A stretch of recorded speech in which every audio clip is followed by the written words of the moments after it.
Ladies and gentlemen, welcome back to Creator Series. Welcome to F2. My name is Jamie Perry. I'm joined in the comms box by T-Dub himself. Tom, how are you doing, my friend?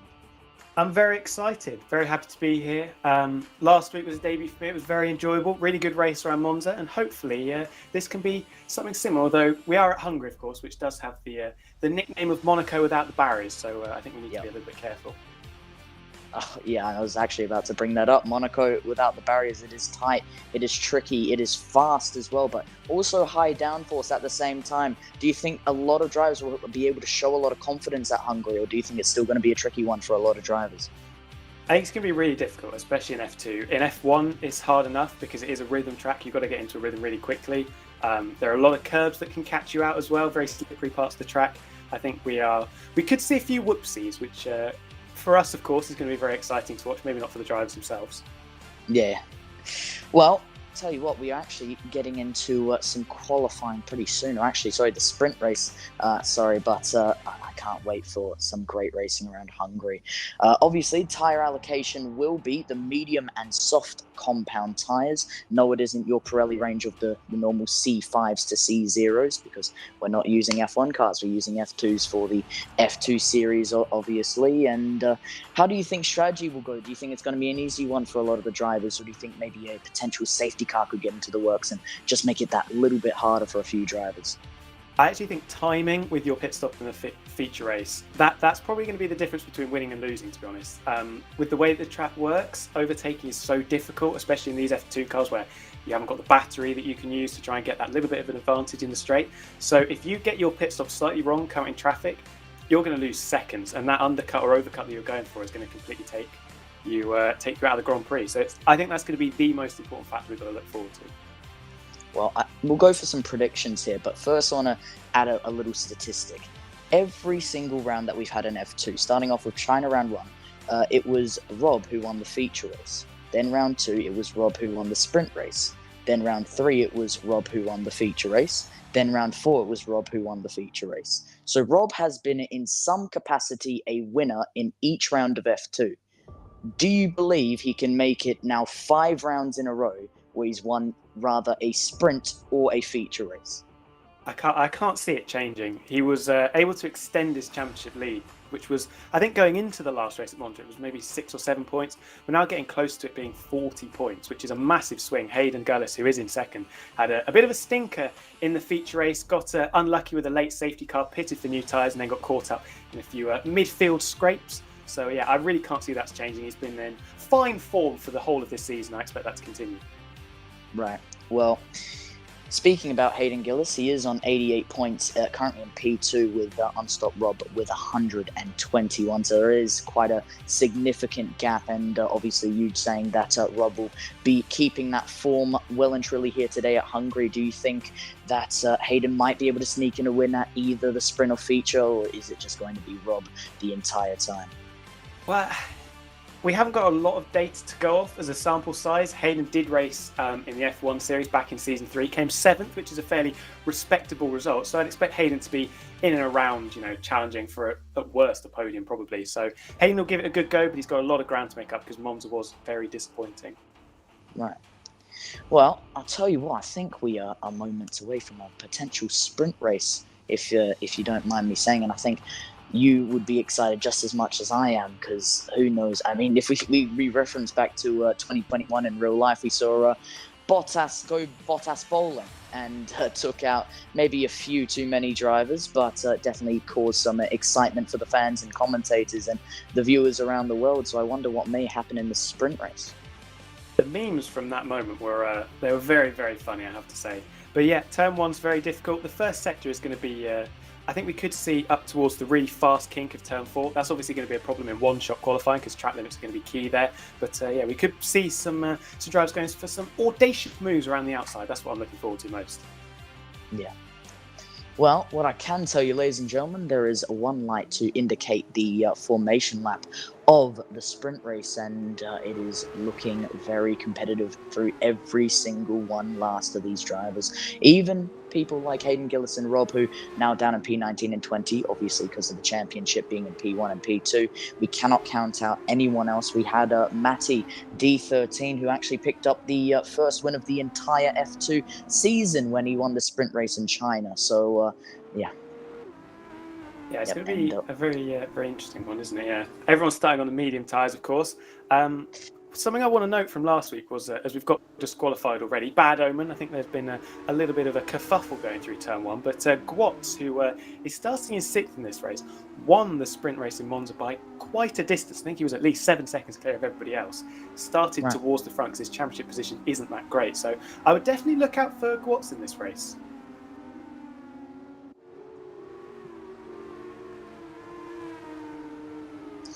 Right, well,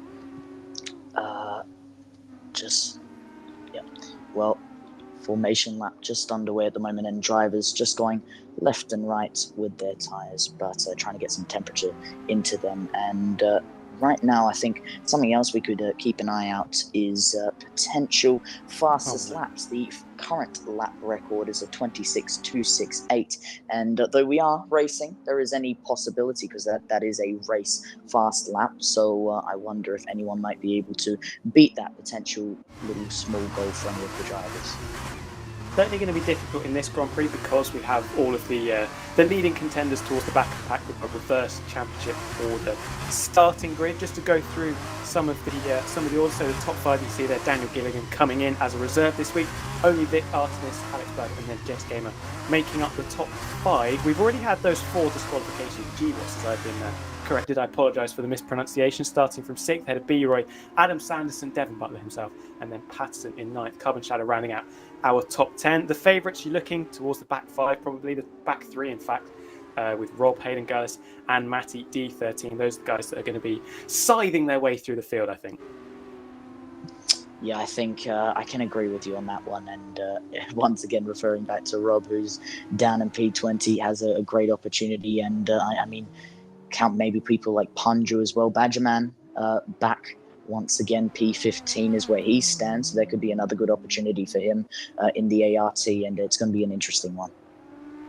Yeah, very much so. As Daniel Gilligan onto the grid. We have our leaders onto the straight. You can see the naughty guys that have been kicked out of the formation lap already lined up there, and they're going to be inhibited by having that really poor grid start. They're going to be pushed back because they got disqualified. We could see some flip-flopping of positions off the start with all of those 4 guys out of position off the grid box.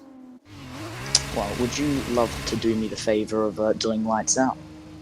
I would. I'm very excited for this. Hopefully we see some really good action. We've got some people struggling to get the cars stopped and parked efficiently in the box, losing Zach, RC, and Duncan from 11th and 13th. But everyone is lined up on the grid as we get going. We can see the cutaway as we get ready to see the lights in front of the drivers. The first light is on. The clutches will be ready to be dropped. For the sprint race here in Hungary, we have 5 lights ahead of the drivers, and it is lights out and away we go. Daniel Gilligan leading away, only Vic, but I think the second place starters had a pretty decent start as the guys behind all getting close together. You can see the 2 Red Bull livery cars battling over 3rd and 4th. Down into turn 1 we go. Daniel Gilligan comfortable in the lead. We've got a Campos car coming up the inside. I believe that's Alex Buddy. He's had a good getaway. GWAT's dropping places behind his teammate in the Trident. Adam Sanderson moving up from 9th on the grid up to 6th. GWAT's dropping places, actually. Really bad start with Daniel Gilligan in control as we get going. We've got a Trident off in the background. It's GWAT's going off through turn number 3. Terrible start from 6th on the grid. Down to 11th. We've got another car off through turn 4. People struggling to keep it within the white lines here. Now, it's definitely interesting with a few of these F2 cars clearly not able to keep it, my apologies, on track. But as we just currently see, Badgerman and P11 making a move on the outside line. Needs to be careful of GWATs, who, like what you just said before, lost a few positions out as we went out of lights out. And look at the moves through the chicane. Looks like Chabo up to P11. Not too bad from him so far. Making it through the grid back up to P5 of Adam Sanderson. It looks like he may have picked up some damage there. You can see an M plate flying off into the distance. Patterson up to P7, but sticking on board with Adam Sanderson here. Potentially. Oh, and a big you're smash. We've correct got a with that big one. car Oh my park as God. people rejoining onto the track there. I think it's one of the dams that's facing the wrong way. We've got a virtual safety car. That was chaotic. Hayden Gullis, a big winner there, making up a load of place, but it might have been illegal. Who was that caught out? I think it was Zach RC, who was facing backwards. But yeah, that was crazy. Cars going off all over the road. There was a big bottleneck caught up behind only Vic, who is in third at the moment. Everyone getting a bit clustered behind. And then we had that smash in the midfield. 100%, and this obviously just makes it a bit of a slower part of the race now. Obviously, with VSC now deployed, it just means drivers have an opportunity to save on their tyres and give F1 Alex an opportunity to potentially save a bit of time in the pit lane. Same for Punju, who came into the pit lane, and just having a look out on track at these just couple of positions, and Daniel Gilligan just staying there in P1, having a fantastic race so far, and 1.9 seconds behind, obviously back to green flags, and B-Roy P4 inside line, sending it there. Can he keep position? Well and truly set. Yes, he can. P4 for what looks to be Campos Racing, but down to P5, you can see distinct Artemis just needing to defend against two upcoming drivers. Looks like someone had to run wide. Patterson's gone spinning off the track out of the exit of what would have been turn number 4, and now the VAR all over the show at P18, just making slight graze with barrier back up the positions to P3. You can see B-Roy now up into the podium positions, but only Vic definitely not going to give up without a fight, using the curbs and the chicane of turn 8 and 9 towards his advantage. Maybe, he does get contact hit to him, and Rhea well and truly spun round as only Vic's made more contact with some of the drivers down on the field, and it looks like another Red Bull driver, and safety cars now deployed. Chaos.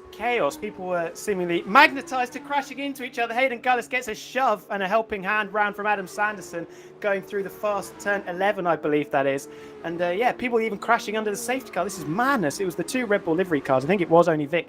You were correct in saying that. This helps Patterson, who we saw going off at turn number 4. Terrible start if you're driving an orange and black Van Amersfoort car, but managing to get back up from 18th into 11th with that carnage ensuing. I wonder how many people will be into the pits for a new set of boots and also fixing the damage, because we saw a lot of shunts going on. We need to look towards the top 5 though. Matty D13 started 18th, up into 5th with this carnage, and Rob's up to 6th as well. This has been a crazy start. You can see it there, 13 and 14 places respectively. Wow. Rob's in the pits, in fact, so maybe a bit of damage. Yes, you can see the front wheel being changed there, so must have got involved in that skirmish. It helps Hayden Gullis, who has recovered from being pushed round slightly unexpectedly by Adam Sanderson, who's up into 6th place, I have to say. I wonder if it's even that surprising, realistically. I mean, when you have a lot of these backmarker cars being the, championship leaders or the championship contenders at that very point, normally you're going to see a couple of moves throughout the sprint race. I'm not saying the drivers up and front would be incapable of doing so, but it's those backmarker drivers who just have that extra push, that extra confidence in those F2 cars to just put that little bit more effort in, and clearly making up the positions, as like you mentioned before, Matty D13, Hayden Gillis 13 positions higher than where they currently started from. Yeah, and just going further down, I'm really liking the gamble we're seeing from F1 Alex in 11th place. The soft compound tyres, I wonder if they'll go to the end. It's going to be quite the stint on those tyres, obviously looking to make up as many places as possible at the restart. But yeah, that's a bold call, and I can certainly get behind it.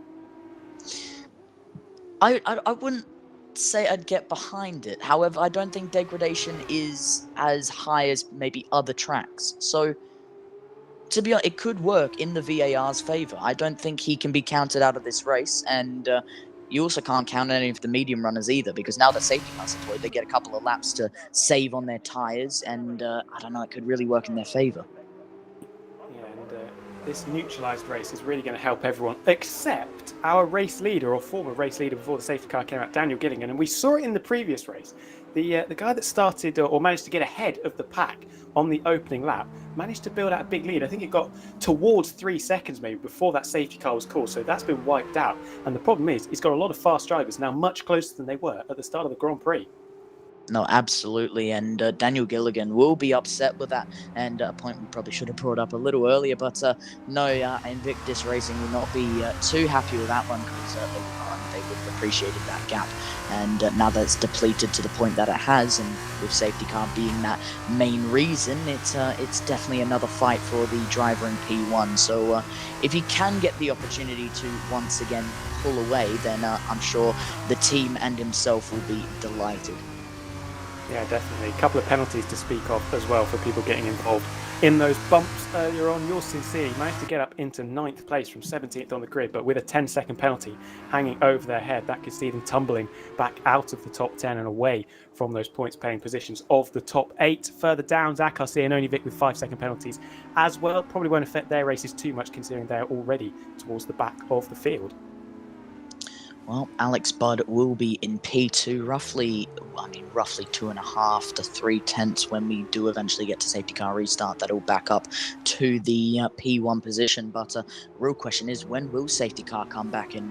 Will it be out for another lap of racing, or will it decide it's time to come back in? That is the question to be answered. And we're entering into the third sector and still no safety car and race control to confirm that safety car is coming into the pit lane. So now that it rounds off, it is true that it is going to be out for another lap, which I'm sure may be boring the drivers off a little bit. At the same time, I'm sure it's going to be giving a big advantage to a few drivers, the fact that safety car is out. So it's going to be an interesting one. And have a look at that. F1 Alex, who went onto the soft compound tyres, back into the pit lane.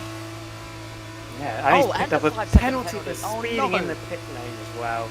That's just from bad to worse. We're interested to see what goes on here, whether he changes tyres.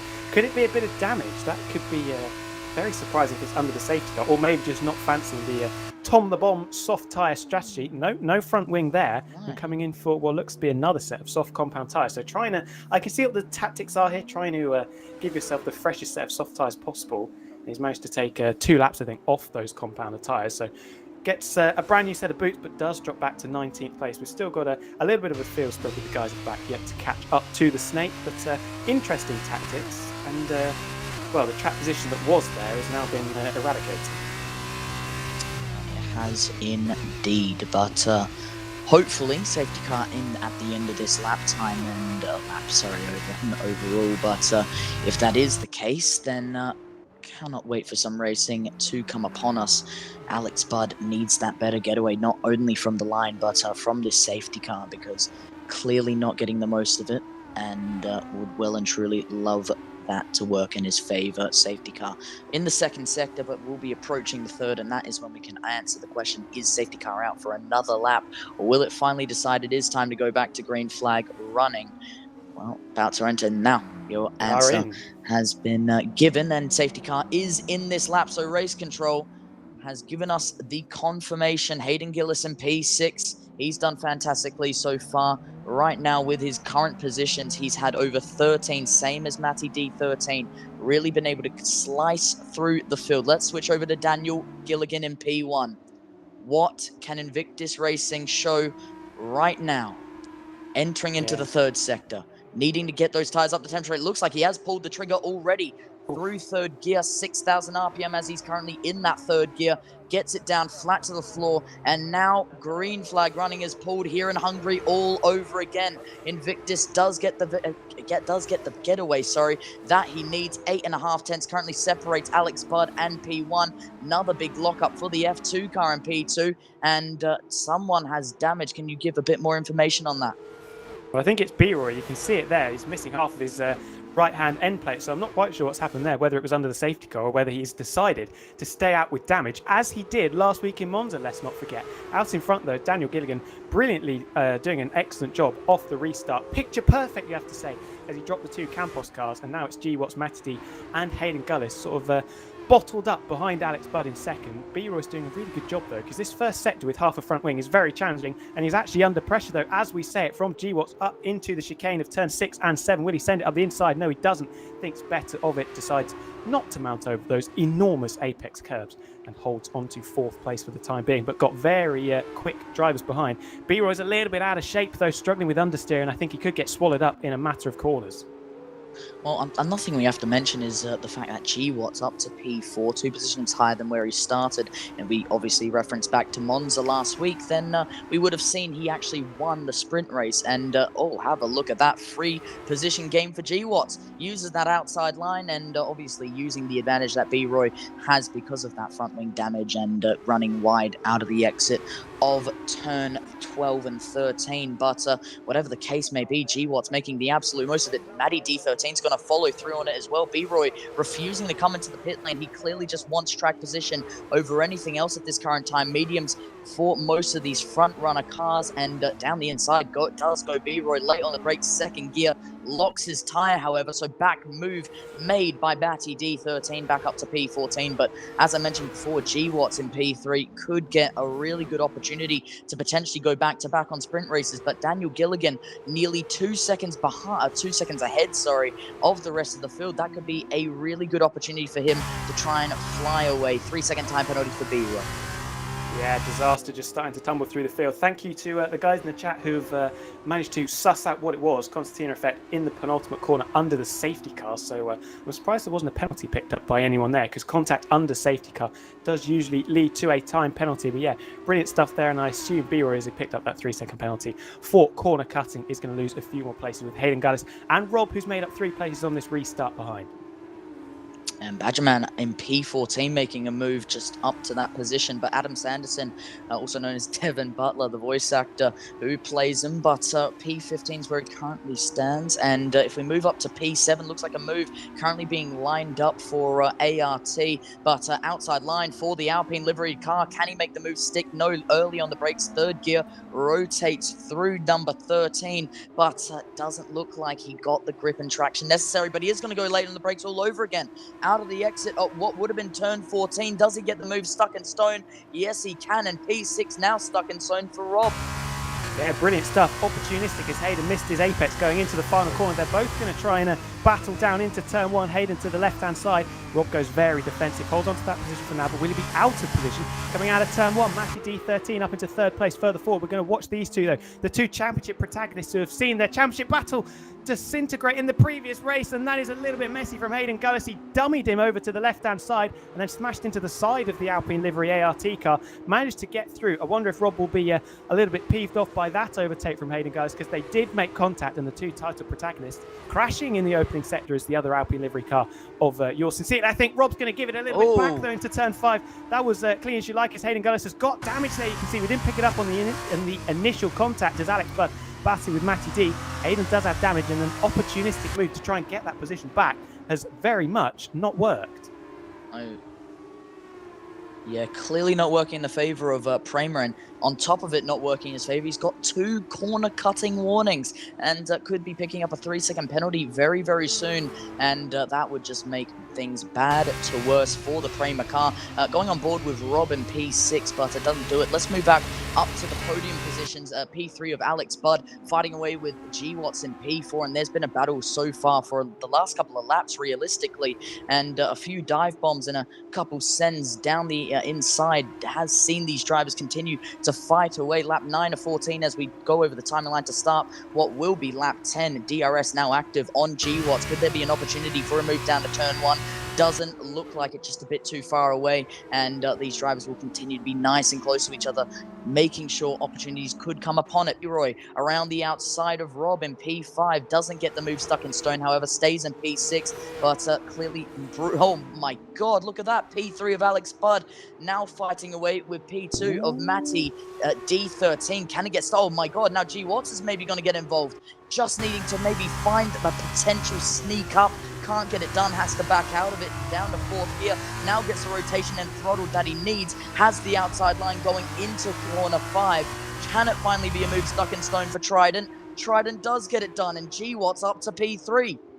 Yeah, brilliantly done. He ran into the back of the Campos, who is continuing to lose places. Rob gets past him as well, and it's 2 positions lost in the space of about 4 corners for Alex Budd. Hayden Gullis on the back of the second Campos car of B-Roy as well. Has got a yellow flag in the middle sector. Oh, it is Distinct Artemis, who's now into the gravel trap and out of the exit of what would have been turn 6-7 chicane.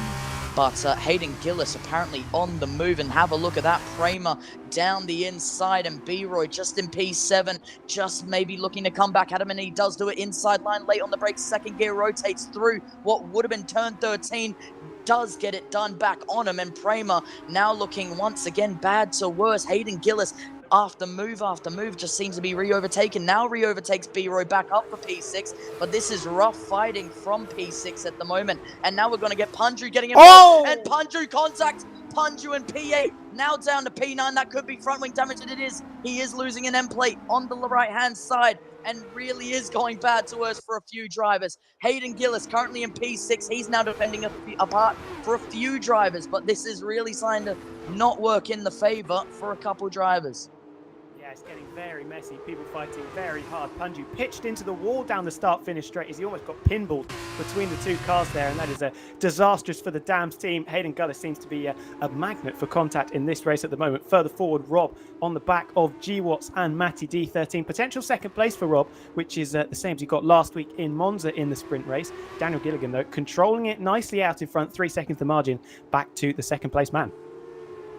Robin ART is really starting to get to the rear diffuser of G-Watts in P3, and looks like a mistake. Hoodie P in P15, now down to P17, and looks like a brake board now out, and safety car has now what it's become of. Wow. It was a VSC to start off with, but clearly too much debris out on track for some reason or another, and Prema in P17 causing that one on that occasion. But Daniel Gilligan with 2.3 seconds to his name, he once again increased the lead and once again loses it all out.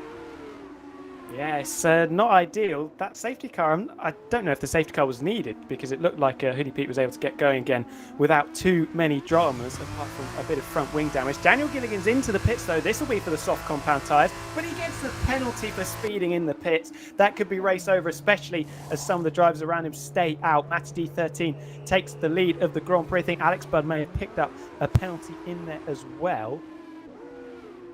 Yeah, safety car, we think. Obviously, the safety car has to leave 2 racing laps, so we should only get a couple of racing laps left, and we'll get a 2-lap sprint to the end. It is Matty D13 ahead of G-Watts and Rob. Hayden Gillis, he's been in the wars, Hayden, but he finds himself in P4, and with B-Roy behind, who has been equally as racy with the front wing damage.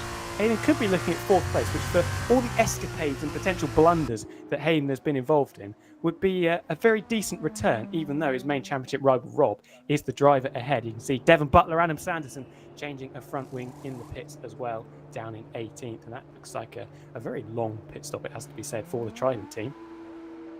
Yeah, I mean, I wonder what may have been the case. I wonder if he may have needed to switch over his front wing, but coming out in P19 as Only Vic will be the last man out, and pit stop, and just switching over those tyres to the softs now. But now just switching back up to the front, and yeah, this is all slowed down once again. This is all becoming quite calm, but then we're going to get a few laps to finish off this race, and that should be one hell of a way to end this for Hungary sprint race here for F2, here for round number... Oh, what number is it again? Round number 5. I really question the decision-making from our former race leader, Mr. Daniel Gilligan. Was in total control, had managed to pull the gap out, was nearly 3 seconds in front again when the safety car came out. I don't know why he's done that. I really can't work out why he's come into the pits there. It was going to be only 2 laps of racing left. Surely he could have held on to, at worst, a podium, you would imagine, and has thrown himself down into, well, what was 14th is going to be a little bit higher as Alex in the Van Amersfoort car coming into the pit to get rid of those soft tyres, which are probably burnt up a little bit. Should be a 3rd stop, I believe it is. Will probably be another set of the red striped soft compound tyres. But yeah, decision making and actually retiring in the pit, so had enough of that one. Points obviously not looking likely from his position, and decides to take a couple of laps break before the qualifying session kicks off in about 5 minutes time probably. Clearly just getting some preparation off the track for that qualifying session, but no, not working in the favour for F1 Alex, who's now going to fall down to P20 and be our first driver to DNF in this race. Hoodie Pete into the pit lane, and just coming out of the pit lane, actually already finishing up his pit stop there, but moving up right up to the front of the field, and G-Watts in P2. And I mentioned this moments ago, remember back to round 4 in Monza, He won the sprint race. Can he do it all over again? He finally has a good opportunity, and we all see what was it? Daniel Gilligan in P13 penalty against his name, and as well as being down to P13, that what was looking like such a confident lead and a confident potential win for the Invictus car has now started to crumble away from him. But P1 is now well and truly up for grabs, and Rob, I'm sure, would love an opportunity. So would Hayden Gillis, but that penalty looming away from him, like we said before, 2 track warning penalties and safety cars in this lap. Very exciting stuff. Rob, you'd expect to drop down the back of the pack with the penalty. Even more so, yours sincerely with 10 seconds worth. We've got 5 different teams making up the top 5 places. Carlin, Trident, ART, Prema and Campos. But will Matty D13 manage to hold off the informed GWATs for the final 2 laps of this race to take the sprint race victory? I am very much looking forward to this action as we come round the final couple of corners. Hasn't gone yet. We saw Daniel Gilligan bolting very early to great effect, managed to drop the 2 cars behind, and it hasn't really worked to the same extent for Matty D13. Only 0.3 of a second as we go over the line. Penultimate lap of the Grand Prix started, and it's Rob in the ART that I think is going to be on the move very close to the back of GWATs down into turn 1. Not close enough to make a late dart to the inside to make a move. Hayden Gullis, B. Roy Duncan, yours sincerely, Punju, Badgerman, and Zach RC in the top 10 places. But Matty D13 holding on to the lead at the moment. Daniel Gilligan trying to make up as many positions as possible after that poor decision under the safety car, up into 12. Got a lot of work to do though. Yeah, Badgerman up to P8, having a fantastic move. You also have still 2 other drivers there fighting away with one another, but Zach RC, Punju just looking down the inside of Badgerman, doesn't get the move stuck, and so he actually runs really wide out of the exit of turn 4. But let's move through the field once again. 1/10, 20 milliseconds is the current gap from Rob in P3 to GWATs in P2. Looks like a mistake. Hoodie Pete's in the yellow sector, and could be someone else, but it does look to be Prema. No, it isn't. It isn't. Yeah, you're right. And let's move right back up to the front here, because clearly lap 13 to 14, this could be a change for not only the lead, potential podium changes. Someone makes a mistake. This is what counts at the very end of it. Mistakes made by a few drivers, but this is where it all counts, ladies and gentlemen. The top 3 where the points are at an all-time maximum. Rob in P3 looking for any type of momentum, any form of grip that he can get out of exit of turn 13 and turn 14. Can't get it done, however. Now you have GWATs in P2, has needing to defend off Rob going into turn 1, because now no DRS active, but he's going to have a decent toe and slipstream going into turn 1. Maybe Rob thinking about making the move. We've seen some big lunges, and yes, we are going into turn 1 late on the brakes. Rotates the car down to second gear. 60 kilometers, slight contact made with the 2 cars, but Rob up to P2. GWATs down to P3. Rob is on the attack. He knows this is his final opportunity to potentially make a move. Badgerman up to P7, but focusing at the front of the field. You have Rob still in P2 for the time being, just looking to try and push that car as hard as it can possibly do. Matty D13's also won a sprint race before. Can he make it too? Rob would love to be a part of the most sprint wins this entire season, and that would be one hell of a collection to add to his name. Rob with a fantastic exit out of turn 5, entering into 6-7 chicane. Not many corners remaining as we enter into the second sector. Rob needs to put it all onto the line for ART. Yeah, and going back to that first corner, GWATs pretty much waved the white flag and let him through there. No real defence from the Trident car. Rob with a free invitation, if you like, to send it up the inside and pull off a very well executed move to take second place, as Badgerman up into 6th place further back, getting past Duncan. You see them a little bit argy-bargy as we start the final sector. 3 wide almost with the Alpine livery car. I think that's yours sincerely up the inside. Daniel Gilligan is potentially going to get a point in this race, maybe, although look at this cluster of cars battling over. Oh, the latter position, we see a contact and there's a T-bone. I think it's Daniel Gilligan, and that really sums up his Grand Prix. Coming round the final corner, it's just under 0.3 of a second though. Matty D13 wins the sprint race. Rob almost pushing him over the line. GWATs completes the top 3, but carnage late on. I think it was Daniel Gilligan who punted. I'm not sure who it was round in the penultimate corner, but a very exciting end to the sprint race there as Hoodie Pete sets the fastest lap on the final lap.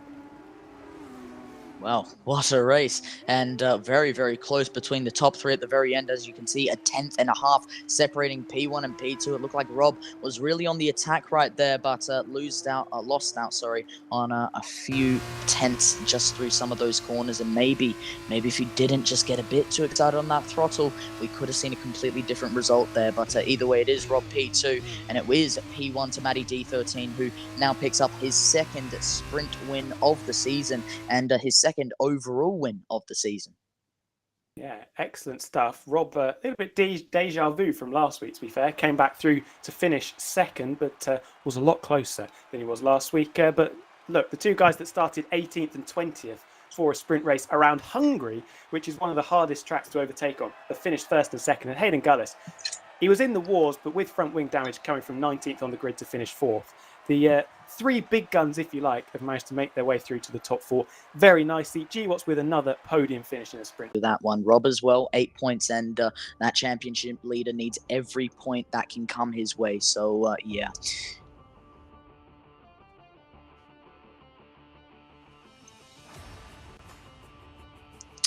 Well, on your side, how do you think the race went?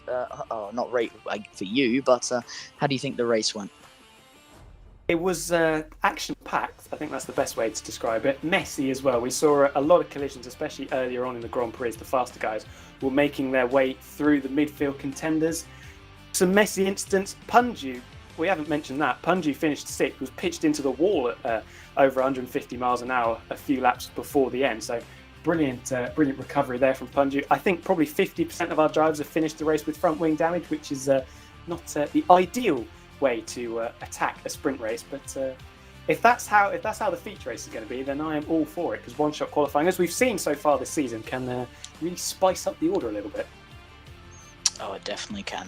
And well, sprint race comes to an end, and we will get a feature race, but the feature race will be chaos and carnage and a wreckfest type of style, you could call it. But no, what a way to start Hungary and round 5 for the F2 series here in Creator Series. And no, I'm only more excited once we get into the main race for the feature race. But we do have a qualifying session ahead of us, 18 minutes for the drivers to set down a good enough time on the board to set themselves on the grid in their positions for the feature race. And any predictions for qualifying? I mean, you've got to go for the big three in the championship to be battling it out for that pole position. But, you know, like I said, it is it's really difficult to hook up your only lap in qualifying. I think we're going to see a lot of track limits in invalidations, especially through turn number 4. I would be surprised if we don't see any through turn 11 as well, high-speed right-hander. So we could have some surprises. I'm trying to look to see if there was anyone who shows some exceptional pace. GWAT's obviously should be towards the front, although maybe it's the curse of GWAT's doing well in the sprint race, because won it last week and then invalidated, started last for the feature race. All right, well, just having a little look on board with the carnage that is unfolding here in the Creator Series. Obviously not where we will see the feature race taking place, but at least we get to see some debris out on track. But yeah. What are your predictions? You gave me, or you asked me to say what I was thinking. Who do you think could be the big surprise of the one-shot qualifying session? It's a tough question, I have to say, but Rob, it has to be up there. I mean, he's always done well in qualifying, and he's always done well to get himself at least on a podium. If it isn't a win, it's well and truly up there. And I think Rob could get another great opportunity to potentially have a go at the win. And I think Hayden Gillis could fight away with that. I mean, it sounds like I'm going by standings, but I mean, they're so close, they're so competitive to one another. You kind of have to favor in the way of the competitors in the competitors in the championship. But no, I think maybe Punju could maybe sneak up there as well. Yeah, definitely. And I hate to do this again because I did it last week and it went slightly wrong. But B-Roy, brilliant pace with the front wing damage coming home in P5. If that pace can be repeated with a full front wing, surely should be challenging for similar positions, top 5, maybe even top 3. Upset the apple cart at the front of the field, maybe. Well, let's hope there isn't a curse looming in the clouds of Hungary, and maybe that can come to life. But yeah, we are only bringing ourselves closer and closer to going into the qualifying session to set ourselves down on the grid and to bring ourselves closer to what is the feature race and the final race here for Hungary round 5. So it's such a good track. I know it gets a bit of hate in real life because the races aren't always the most exciting, but I'm a huge fan of Hungary. It's very much a driver's track, but if you think back to some of the races in real life, obviously we spoke about 2021 earlier when Bottas went bowling at turn number 1, took the 2 Red Bulls and Lando Norris out with him. I could just remember so many good Hungarian Grand Prix. 2011 was an amazing one. 2010 was pretty good as well, if I remember correctly. 2013. So yeah, it's a track that I really like. 2014 as well, with Danny Rick's victory from taking that from Alonso on the penultimate lap. 2006, I can't believe I've forgotten that, when my favourite driver is Jenson Button. So yeah, I'm a stan for the Hungarian Grand Prix. I don't like all the hate it gets. Right, well, give a bit of some technical information here for Hungary. Though I don't have exact numbers and percentages, I think we can kind of mix the track and tech together here. I mean, braking, it's kind of in the middle. I mean, you're not always on the brake, though it is high downforce. There are corners where you will need to be heavy braking and careful about locking up, because these cars are so easy at locking those tires up and causing a lot of degradation for themselves. Fuel consumption isn't great. However, if you are able to do a mixture of lifting and coasting and at the same time still be able to push, that can really work in your favor. There's incredible downforce that you'll need to run, because as its nickname, Hungary is the Monaco without the walls. So yeah, and no, sorry, you go ahead. Sorry, but I was actually going to mention that maybe there should be a driver of the day for the sprint, and I think maybe the viewers could have a bit of a participation in that and get yourselves involved and see maybe who was your driver of the day for the F2 sprint. Absolutely. There are a number of potential candidates for that. Be very interested to see who picks that up in a few moments' time.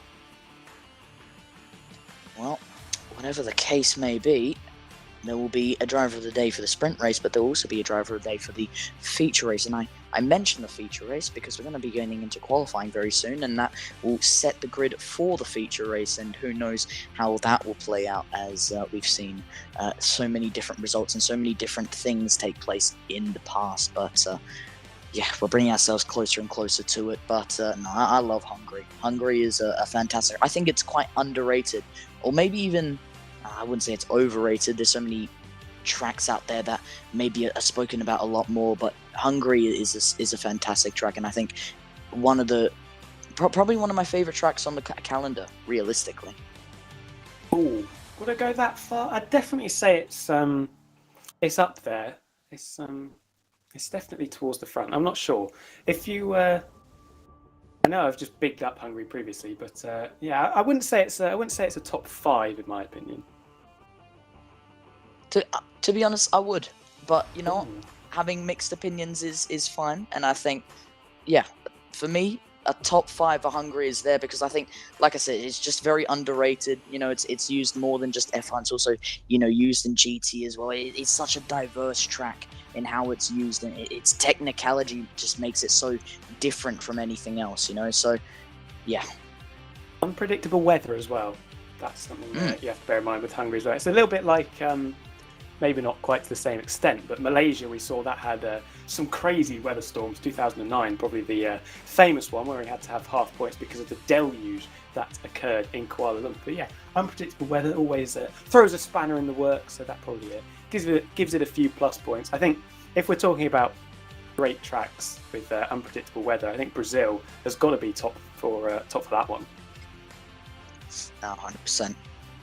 But one shot qualifying, and I did get my qualifying wrong here, as I said 18 minutes, but that's just me being used to the F1 way of setting up the, weekend structure, but I know it will be an OSQ here in F2 and here for Creator Series, and should lead to some exciting action. And track limits is the big one to watch out for, because white lines are everywhere around this track. You go over that red circuit will light up, and that will indicate the end of your lap. So drivers will need to be cautious, they need to be careful, and yeah, this is only going to get closer and closer.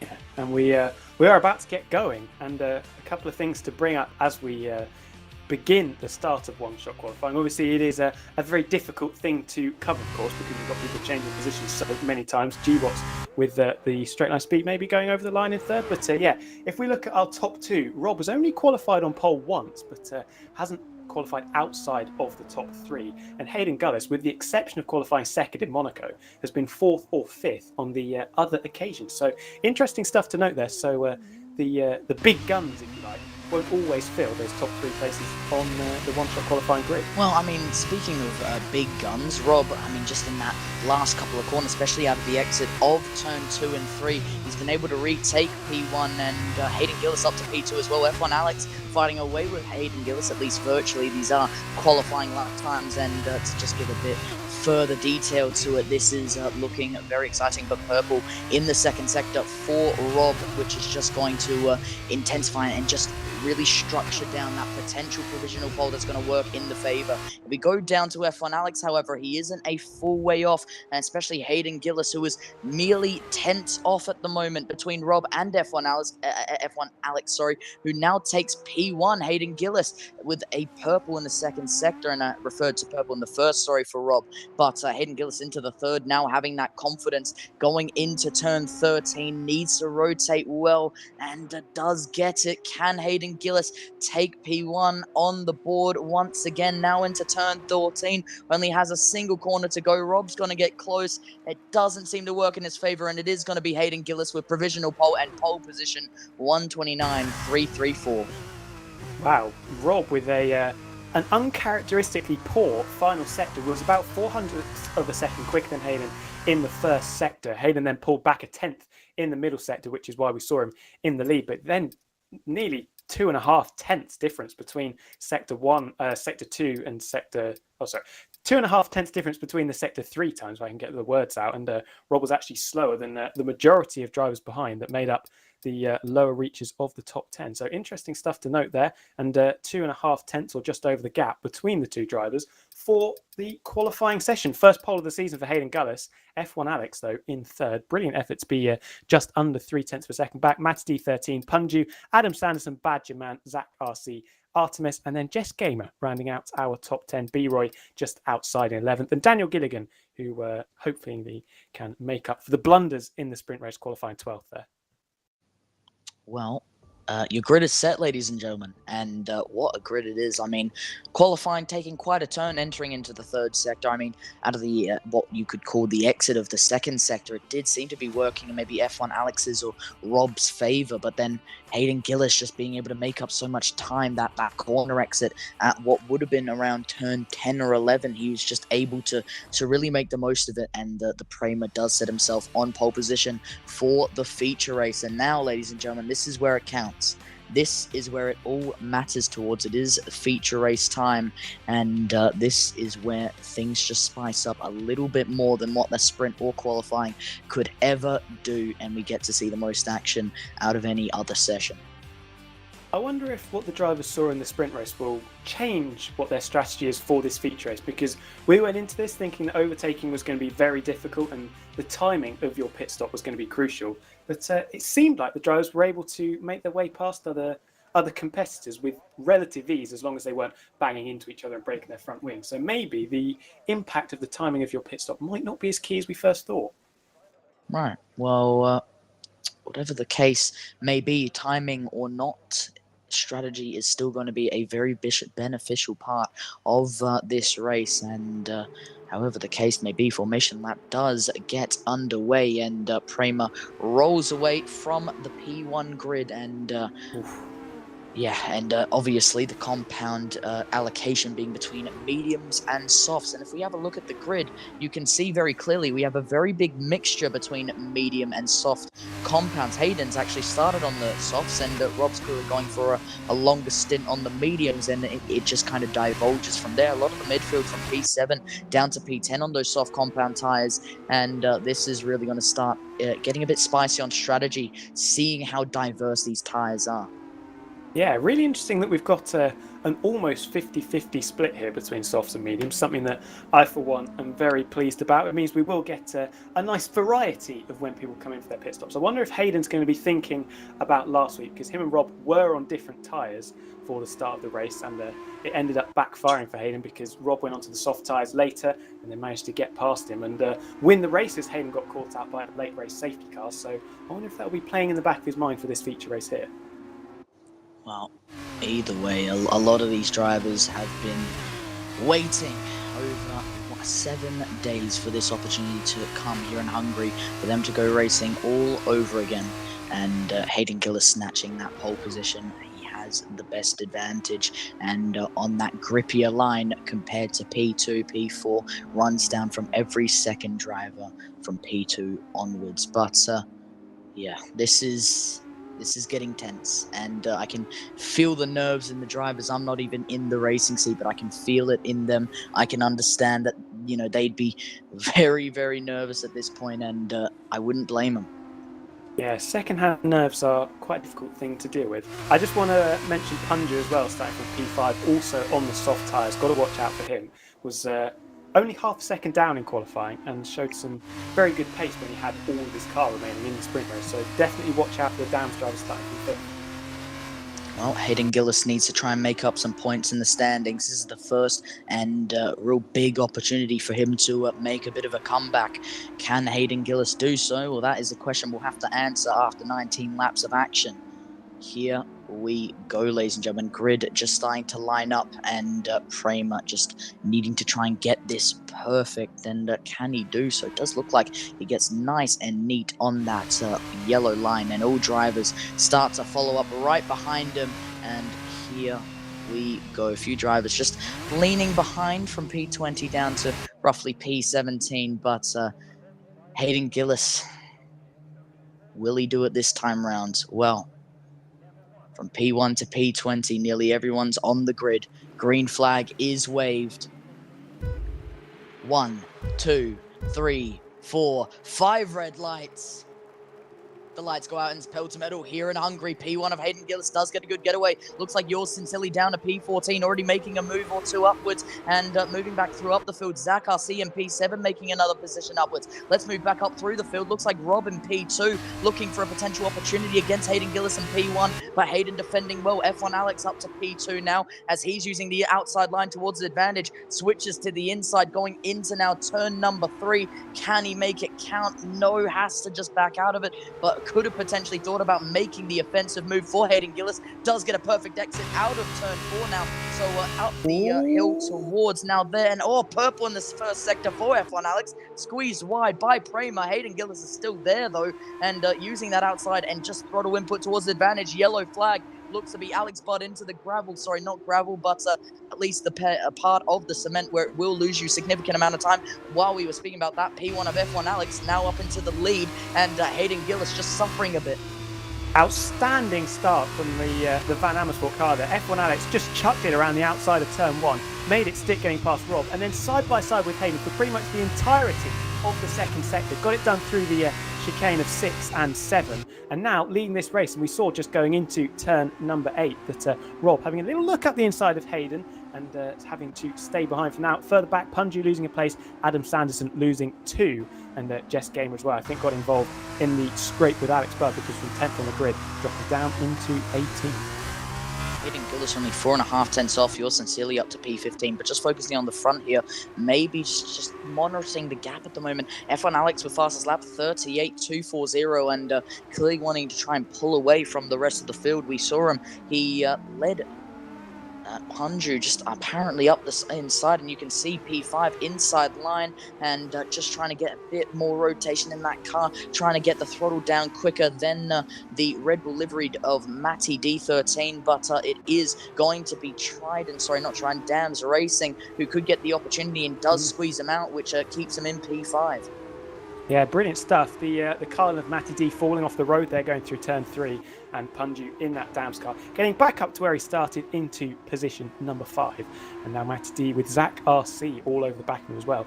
In this middle sector, we've got a cluster of cars battling just outside the top 10. We've got yours sincerely here in 15th behind G Watts, who didn't manage to repeat the pace we saw in the sprint race, down in 14th at the moment. Brilliant exit out of the chicane though, and you saw the close speed there up to the back of the second Carlin of Duncan, but obviously not a regulation overtaking position, but he's really all over the back and going into the fast right hand of turn number 11. I don't think this will be an overtaking position either. A little bit of a bottleneck going up as Duncan a little bit out of shape on the exit. This should be easy as you like for the Trident down the inside, and that is 13th place for G Watts. Well, G Watts will be taking that with both hands on his rein of the wheel, but can he keep position? Because Duncan just seeming to be on the offensive out of what would have been turn number 12, but just seeming to fall away a little bit. Rob, 132.285, fastest lap on the board so far, and that the front runners just staying nice and neat with one another, but none of them really gaining enough time to make a move. So they're just trying to play it safe and stick with each other, get a nice slipstream and tow. And now DRS, for that matter, looks like Distinct Artemis in P11 also just fighting away with Daniel Gilligan in P10, fighting away for points. And down the inside does go High Tech GP, rotates through it, third gear. Can he get it done? Daniel Gilligan's still there, though, on the inside line and has to back out of it. Artemis really needs to try and think about where they could make another potential move, but P11 is where they stay for now, and B-Roy in P9 also looking for a move on Adam Sanderson, but Adam just pulling away a bit. Yeah, really good racing, much cleaner than we saw in the sprint race. Couple of corner cutting warnings to make you aware of as well very early on. Punju picking one up, the driver in P5, and also further down Carbon Shadow in 15th with a warning as well.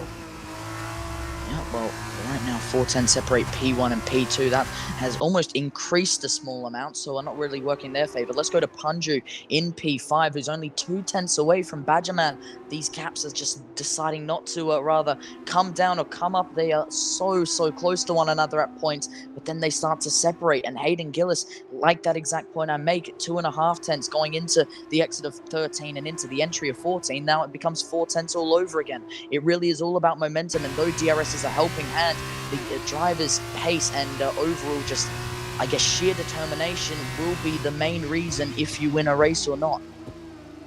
Yeah, it's going to be very difficult. We saw there with Punju made pretty much no inroads on Badgerman down the main straight there, so overtaking on that main straight with the helping hand of DRS might be quite challenging as I look to the outside of turn number 2, but not quite able to make that move done. We've got a gaggle of cars battling over what I think is 12th place here. Hoodie Pete in the Prema out in front, nearly makes contact with I think that's Duncan in the Carlin. Having a look around the inside, we've got G Watts on the outside as well, trying to hold on to 13th place. Everyone's squabbling very hard. The Carlin falls off the road, goes over the curb. That'll be a track limits infraction for the Carlin car, and drops behind Carbon Shadow as well. 2 for the price of 1. Was thinking about maybe getting 12th place, Duncan, and trying to move back towards the top 10, but yeah, dropping down to 15th. Hayden Gullis, though, we can see here the battle for the lead of the Grand Prix, pushing F1 Alex through the middle sector.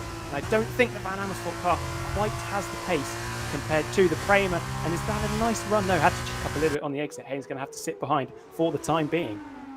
Well, this is all of this is only helping Rob at the moment. P3, but 3.5 tenths. That gap just coming down just slight bits at a time. But speaking about a tad away from potentially making a move, Hayden Gillis did potentially think about it going out of the exit of turn 11, but like you said, just thought about preemptively backing out of it. Rob almost nudging Hayden Gillis out of the exit of turn 14, so clearly ART becoming impatient, but now 3 tenths all over again. It really is just starting to go back and forth. Punju once again, 1/10 of a gap, and now down the inside, can what looks to be camboard. So Dams Racing make the move, rotation through the inside line. Looks like Badgerman's able to keep it all nice and clean out of the exit, and now going down to turn number 3. Can he continue this defense? And Badgerman trying his absolute best, but Punju is being relentless right now. Looks like a yellow flag somewhere down there. Looks to be potentially GWATs in the Trident. Let's stay on board with Punju at the moment, because this fight between P5 and 4 is really starting to spice up throughout the field. Yeah, really interesting. I think it was the UNI Virtuosi car of Yours Sincerely who got into a little bit of trouble. It doesn't say it on our timing charts there, but Yours Sincerely has been through the pits, just exiting it now and dropping down into 19th. You can see these front three, they've managed to break away 3 seconds the gap back to the second ALT of Badgerman. And yeah, Rob, has to be said, sitting very pretty on the slower compound tyres at the moment, managing to follow these two very nicely, and looks to be the favourite at this stage for another victory. Hayden Gillis just thought about potentially making a move in the second sector, had to back out of it, and here we go. This is the move we've been waiting for. Inside line, really late on the brakes, second gear, just sneaking the nose in, but F1 Alex leaving just barely enough room as he's able to defend nice and neatly for that matter, and staying in P1, but no, clearly the lead starting to be attacked here. DRS once again active for the Prema drive, and this could be another big opportunity. Use the switching and toe towards the advantage. Is he going to think about the insides? No, he's going to switch to the outside. Late on the brakes all over again. Now using the car towards his advantage, and now have a look at the move made against Hayden Gillis. Outside line switches to the inside. Really, really nice driving from Prema of Hayden Gillis. Now going into turn 3, late on the brakes all over again. Can it be another big opportunity? No, he has to back out of it. And though there was another opportunity after opportunity, Hayden Gillis did have to back out of it and stays in P2. Not quite over as Hayden Gillis gets very close up into turn 4 though. Yeah, really good defence from the Van Amersfoort car. F1 Alex making it difficult for the Prema of Hayden Gillis, who went for that cutback on the exit of turn 1. Is he going to send it down the inside into the chicane? Gets very close, locks the rear and slides his way through the first corner. Now he's got to defend from the ALT of Rob, who definitely has a little look up the inside, but is not close enough. Hayden lucky to hold on to second place there after almost getting the lead of the Grand Prix. These three battling very, very hard. Punju and now Matty D13 getting past Badgerman, who picked up a 3-second penalty for his troubles as well. And look at the run that Hayden's got coming out of turn number 11. Is he going to send it up the inside? The Prema on the brakes later than the Van Amersfoort car. Does it get a lot of space on the outside? Not a lot. And now Rob says thank you very much as he takes that invitation to try and hang it around the outside of the penultimate corner. I think F1 Alex is going to run him out of road on the exit, as the ART will have to bide his time behind and stay in third for the time being. Hayden a little bit wide through the final corner though, opens F1 Alex to a potential retaliation with the DRS down into turn 1. 3.5 tenths the gap as they go over the line, but looks a little bit too far back. And the same has to be said for Rob behind. Well, the dirty air from F1 Alex is only going to disadvantage Rob in P3 as not making any time, even with DRS active. But now at the exit of turn 1, this battle for the lead and battle for the podium continues to unfold. B-Roy up to P-Weight, well and truly late on the brakes, but it did seem like someone went slightly sideways before leveling back out. Didn't seem too significant as everyone continues to drive around this tight and technical circuit of Hungary. But have a look at the gap right now to Robin P3. Once again, just starting to bring himself closer and closer and then loses out. Remember, we saw a potential move for P2 moments ago, but now it could be all over again. 6-7 chicane, late on the brakes. Rob on the outside line. Now does he get it done? Grass is not helping. Slight squeeze there from F1 Alex. Doesn't seem to be any damage between the two drivers. Has the inside line now. It's switched around. Now F1 Alex on the outside. And Rob up to P2 finally gets it done. Yeah, crucial move. F1 Alex has picked up 2 warnings in these battles as well. They've got to be careful this duo because look at the cars behind. Punju and Matty D have closed up as well. They've been fighting so hard that 4th and 5th have caught them, and this could potentially be a big scrap to maybe not even finish on the podium for the guys who are looking so comfortable out in front. Hayden Gillis has managed to bolt a little bit with the squabbling going on behind, but yeah, Rob and Alex, hard but very fair racing. Yeah, he's finally getting through, although he has a massive slide through the final corner. That's not going to help his rear tyres very much, but So you would expect the mediums are going to be quicker at this stage. Further back, Badgerman continuing to struggle to hold on to places. I wonder if he'll fight this one particularly hard as Zach RC down the inside we go into turn one. This should be like candy from a baby, easy as you like. Will Badgerman look for the cutback? No, he's not close enough. And that is 6th place for Zach RC, who started 8th, has moved up into 6th. Very good stuff as Artemis on the back of this big train that is behind. I believe that's Devon Butler as he gets out of shape out of turn number 1. And Hoodie Pete says thank you very much as the Pramer takes 11th place. And Artemis relegated back down into 12th.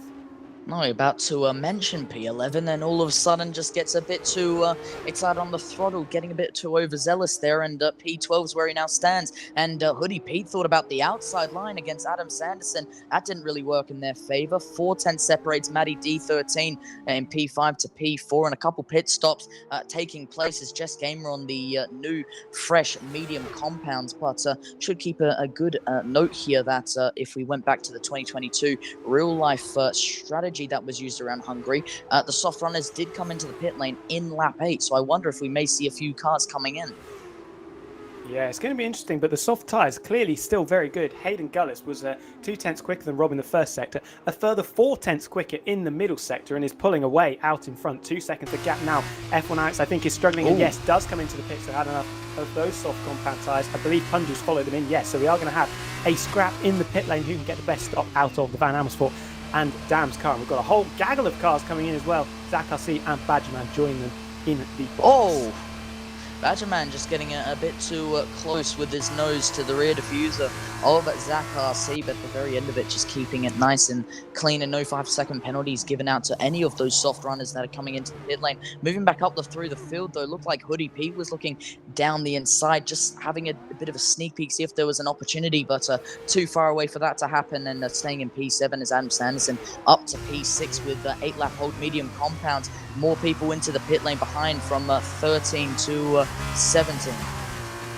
F1 Alex and Punju have come out in a very nice pocket of space. 9 seconds the gap to the Campos of Alex Budd in front as yours sincerely gets past Oni Vic, who comes into the pits for what I believe is a second time in this Grand Prix. But yeah, the Van Amersfoort car has got a lot of space in front of him to try and pump in some quick lap times, quality laps at this stage, because the undercut, if he can pull off this undercut, it will be back into potentially the lead of the Grand Prix.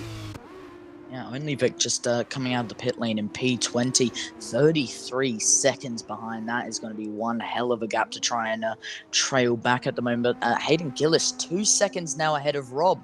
This strategy may be starting to form itself together. Rob will now stay out because using those mediums will be able to use a bit more of his strategy towards the advantage. But Hayden Gillis into the pit lane, braking early. He knows he doesn't want to pick up a 5-second penalty. So smart decisions there from Pramer, who now will be switching over their tyres most likely to the mediums because they are the only other tyre you can switch to. But Rob now takes the lead of the Hungarian Grand Prix in 3.2 seconds ahead of Matty D13. Duncan and G-Watts in as well, but it's got to be Hayden Gullis who we need to pay attention to. Where is the Pramer going to feed out in relation to F1 X? I think he's going to be well clear of the Van Amersfoort cars. We're on board with the orange and black car around the final corner. We look to see where the Pramer is. I don't think it's particularly close as we come through. No, look at the gap. Hayden is about 4 seconds in front. You can see the delta is going to come down a little bit, but that has not worked out. The undercut not working.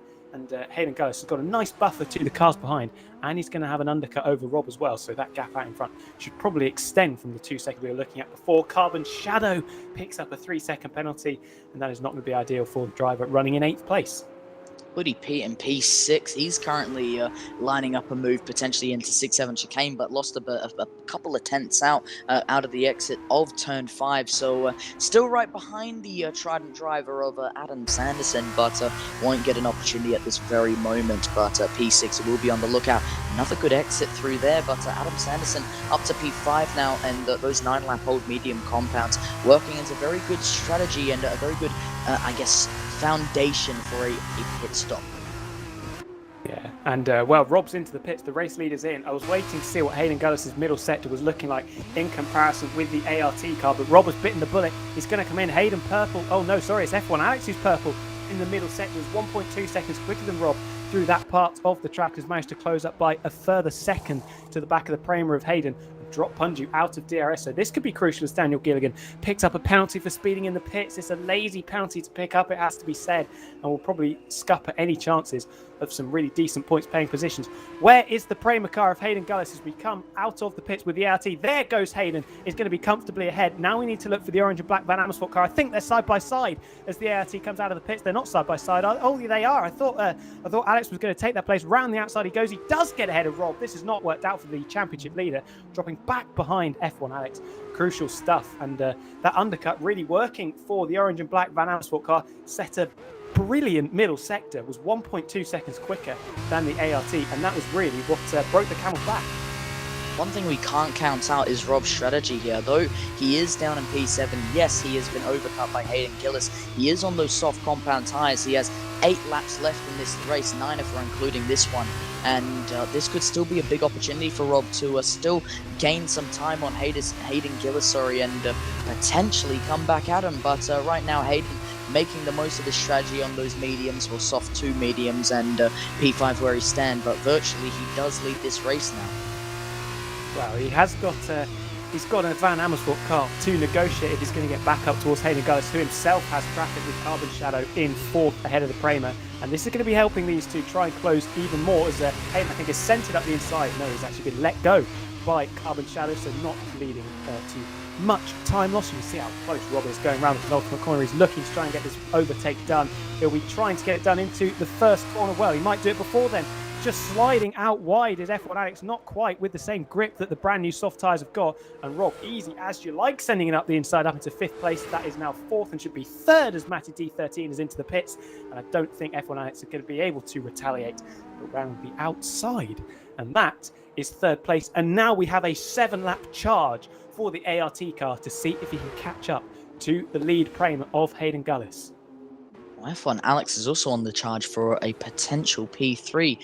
Though Rob on those soft compound tyres and will have extra grip, did look like, at least for the first couple of corners, F1 Alex may be coming back at him. But no, Rob does seem to be pulling away now. And F1 Alex and Punju are going to have to turn their attention to the drivers behind, because Matty D13 has come out of the pits 3.5 seconds back on a brand new set of soft tyres. So we've got to be careful of that. And the podium that was looking set in stone, it has to be said, for F1 Alex, has had brilliant pace throughout this feature race so far, could well get overtaken by the Carlin car, who is going to be charging towards them. Just under 5 seconds the gap between the Van Amersfoort and Carlin cars, as that's a big wall for Matty D13, obviously pushing very hard on this outlap to try and close up to the cars in front as quickly as possible. Yeah, just keeping an eye on P11 of Daniel Gilligan, and almost being a spectator to P10 and 9 of B-Roy and Jess Gamer, because B-Roy's getting a really nice exit out of turn number 11, but won't be close enough to make a move going into 12, and maybe not even 13 for that matter. Does bump the rear diffuser, but still not for that matter. Rob up to P2, by the way. Fastest lap as well, 31.582, and 1.9 seconds now separate P1 and P2, and Hayden Gillis could be really caught out here, because Rob right now, he's on a different level of pace. I mean, this could be a last lap, maybe 2-lap last round there for the not only the lead but the win. But I think it could be quicker than that. Previous lap, we saw the fastest lap for Rob, 31.5. Hayden, 32.2, 7/10 of a second. The margin, if it stays like that, it's going to catch him in 3 laps. We've got a safe yellow flag, in the final sector. I'm not sure who that was. It's gone away very quickly. So matters not, and we are going to continue without a safety car. But yeah, look at how quickly Rob is catching purple in the first sector. 3/10 again taken out of Hayden in that first sector. I think he could be closing up to the back of that Prema any time now.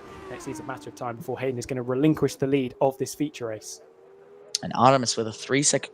Artemis with a 3-second penalty against the name Purple in the second sector for Rob, and 8/10 now, and I think this is the main man to be focusing on, because the amount of time he is slicing through at the moment and bringing himself closer and closer towards Hayden Gillis. I did mention this, remember, I mean, those soft compound tyres, they are so grippy compared to the mediums, and though, yes, Hayden did get that overcut strategy, I mean, look at lap after lap after lap. We're into the 130 now for Rob, and it really does show you the deficit difference between Rob and Hayden as we go into turn 1. Good rotation from that Alpine.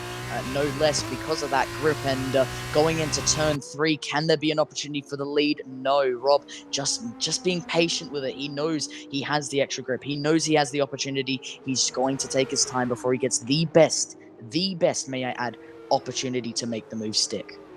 2.5 quicker on the previous lap, taking chunks of time out of Hayden, and that 3-second gap you can see now is down to nothing. They've dropped F1 Alex by 3.5 seconds. This is the battle for the lead, coming a lot earlier than we were thinking. Hayden a little bit out of shape, forces Rob right over to the right-hand side and says, if you're going to make a move, you're probably going to have to crash. Rob thinks better of it, sits behind for now. Look at the difference in grip they've got. He sends it up the inside. Does he know? Thinks about staying behind. Is going to have to wait until probably the final couple of corners. The soft tyres are so much better at this stage. I didn't think the Delta was going to be quite as dramatic as he is. You can see him pushing him round turn number 11. Hayden, I think he's going to have to concede defeat here because the ART car is so much faster at this stage. And he's probably going to have to play the long game, hope that those soft tyres degrade very quickly, and just try and stay as close as possible for an assault later on. Matty D13, the other main driver on the soft compounder tyres, is up into 4th place, passing Punji, who slips back to 5th. 3 seconds the gap back to Batman. Up the inside into the final corner we go. Hayden, not with the grip from the medium tyres, and that is easy as you like, but he's going to defend it all the way over to the right-hand side, not giving the Prema a chance to send it back up the inside, right underneath the rear wing of the Alpine livery car. He's later on the brakes. Hayden goes, will he go for the cutback that he managed earlier on in the Grand Prix against F1 Alex? He doesn't have the grip in the rear tyres, and that should be the lead of the race for the ART.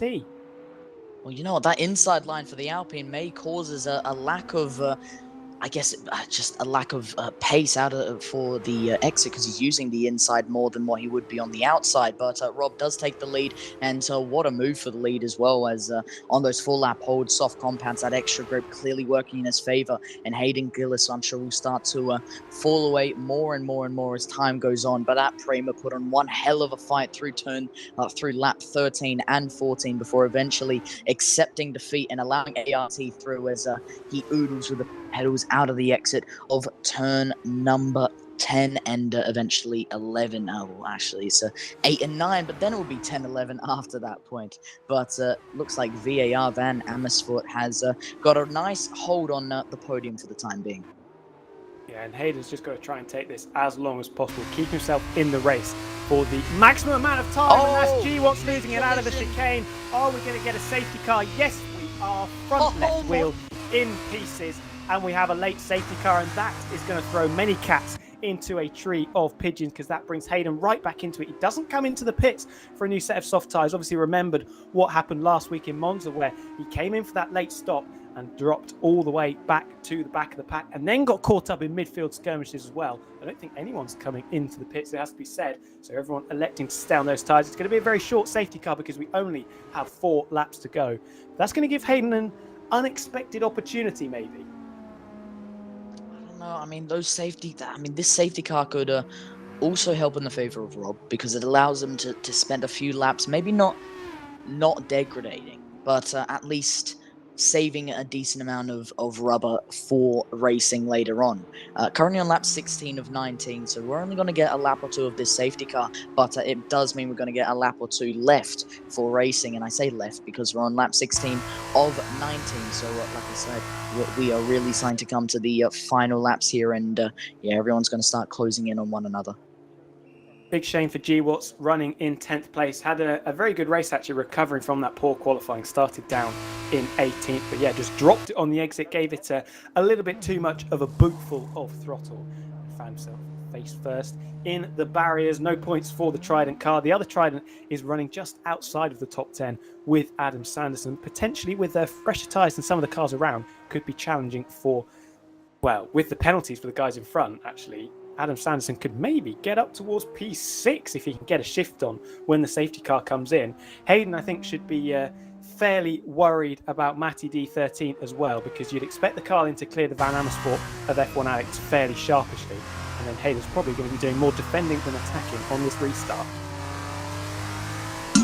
No, absolutely, and Hayden Gillis will we'll need to try and get the most of it, but that 6-lap old medium compounds are going to keep getting worse and worse, even under safety car conditions. Like I said, if they can save a bit of rubber, but degradation will still be a play under safety car conditions. No one coming into the pit lane, as you mentioned before, but going into lap 17 of 19 under safety car conditions, under full course yellow conditions, as some endurance fans will know it as, and yeah, all drivers just coming through the track and line up one after the other. We're going to see some big swaps for positions in the middle of the top 10, by the way, with those 3-second penalties for Badgerman, Zach RC, and B-Roy, and then 5 seconds for Daniel Gilligan. And this will be the last lap of safety car running we get. And you can see from some of the deltas further back, notably everyone from yours sincerely downwards, they're probably not going to catch up. No, it doesn't seem to be happening for them. I mean, they may even still have a delta on their name, I doubt it, but 22.8 seconds behind. I don't know, Sincerely just isn't able to catch him. He's going to be pushing hard, but yeah, I think everyone from 16th downwards has got quite the job on their hands to try and catch the snake of cars behind the safety car, because like we said, it is going to be in this lap, and it's going to be Rob that will lead us away on the restart. Hayden, he's got to make a choice. Does he settle for second place and take home the 20 points, for second place, or will he go for it and potentially risk getting overtaken by Matty D13 on the newer and faster soft compound tyres? Currently running 4th is the Carlin car, and will be licking his lips at potentially getting a second place in this race. Well, ladies and gentlemen, as we've all now seen at the top of our screen, safety car is in this lap. What a race it's been, but what a race we are expecting to finish on. Hayden Gillis, who had that lead well and truly secure before pit stop started rolling around, and the soft compounds have been working in Rob's favour ever since. Who will it work in the favour of now? Rob in the Alpine liveried ART car will be hoping for the getaway of a lifetime. Can it happen for him? 3 tenths behind. He has pulled the trigger now. 4th, 5th, doesn't go up to 5th, breaks down to 3rd, rotating through the final corner at turn 14. Now out of the exit, and now we are back to green flag running here in Hungary. Who can win this race? It does seem to be already working in the favour of Rob. Just using that extra grip on the soft compound tyres down to turn 1 to try and pull away from the Prema of Hayden Gillis. Out of the exit of turn 1. It's still 4 tenths, but a big kick out of the rear for Hayden Gillis sees him fall down. Let's move down to the midfield. P11 for Adam Sanderson, as it does look like the inside move for the Red Bull Road, and Carlin see himself up into the points and up to P10. Fantastic job from Duncan so far, who's continued to show us pace and continued to make another move up there. But let's move up to Matty D13, Matty D13, as some people may call him, and fighting away with, yeah, you're right, Matt Van Amersfoort just being hit a little bit by Matty D13, but now having that inside line towards the advantage. Is he going to make the move stick? No, breaks early. 3rd gear, but it was nearly done at 6-7 chicane. Could there be another opportunity? Potentially, because now still right on the rear diffuser of the Van Amersfoort car. This is going to get close. Yeah, as Max D13 with a big snap coming out of that corner. For the people in the chat, Tyre Life, Rob on 7-lap old soft, Hayden on 8-lap old medium. So Rob with the younger tyres at this stage. Hayden looking pretty safe in second place at the moment. Matty D13 unable to get past F1 Alex in the first lap of the restart. He's going to have only 1 lap to try and get on the podium. Look at him pushing him around the penultimate corner there. The Van Amersfoort car a lot slower at this stage of the race. He dropped 2 seconds to the cars in front. Going on to the final lap though, Rob with just under a second advantage over Hayden Gillis.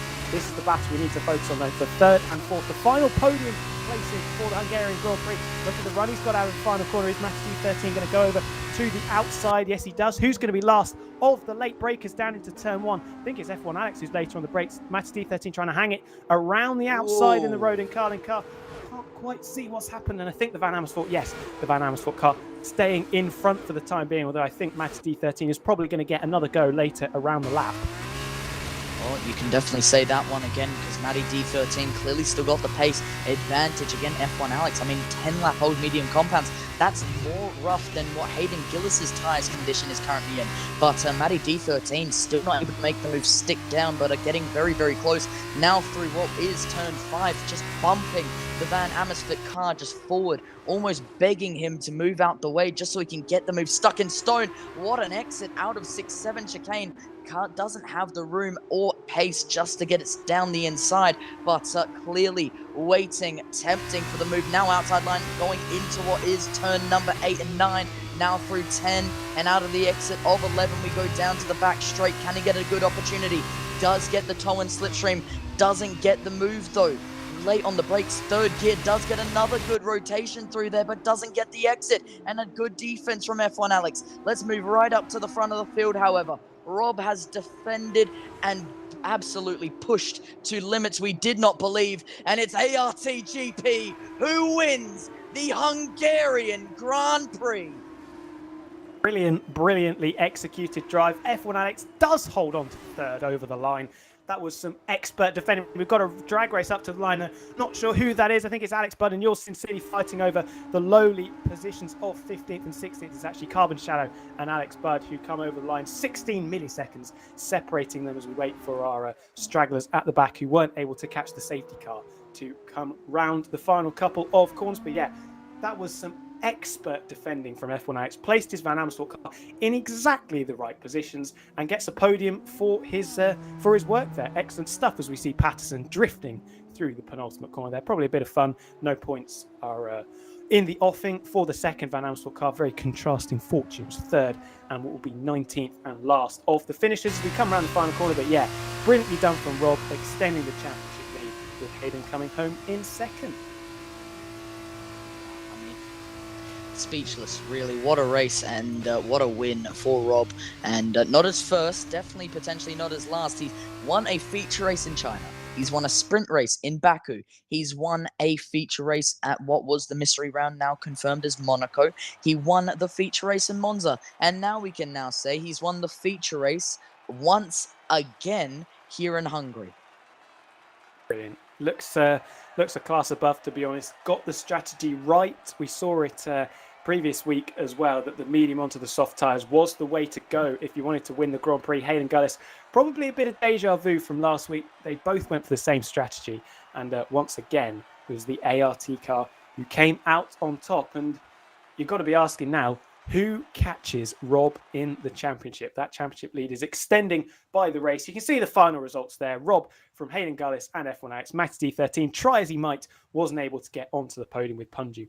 Rounding out the top five, Hoodie Pete, brilliant drive, has to be said, from 17th on the grid up into 6th with Adam Sanderson. B-Roy, Badgerman and Zach RC completing our top 10 there. Duncan, Jess Gamer, Daniel Gilligan, Carbon Shadow and Alex Budd in the Campos will be the point scorers. Yours sincerely, missing out by 3 seconds there.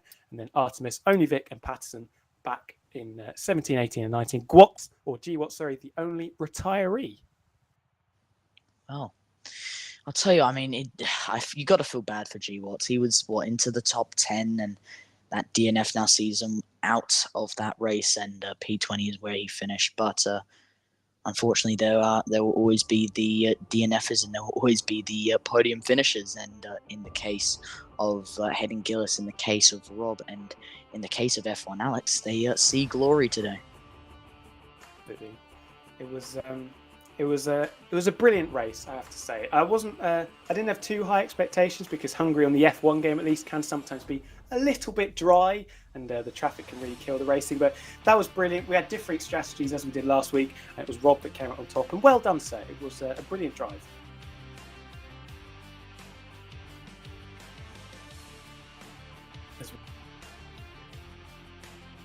We will be interviewing and asking how the race went. It's going to be a very exciting interview session, I think, because we should have some very, very interesting questions to ask them. Oh, 100%, and it's only going to get a bit more spicy from here now because, I mean, to be honest, I don't know what I'm going to ask them.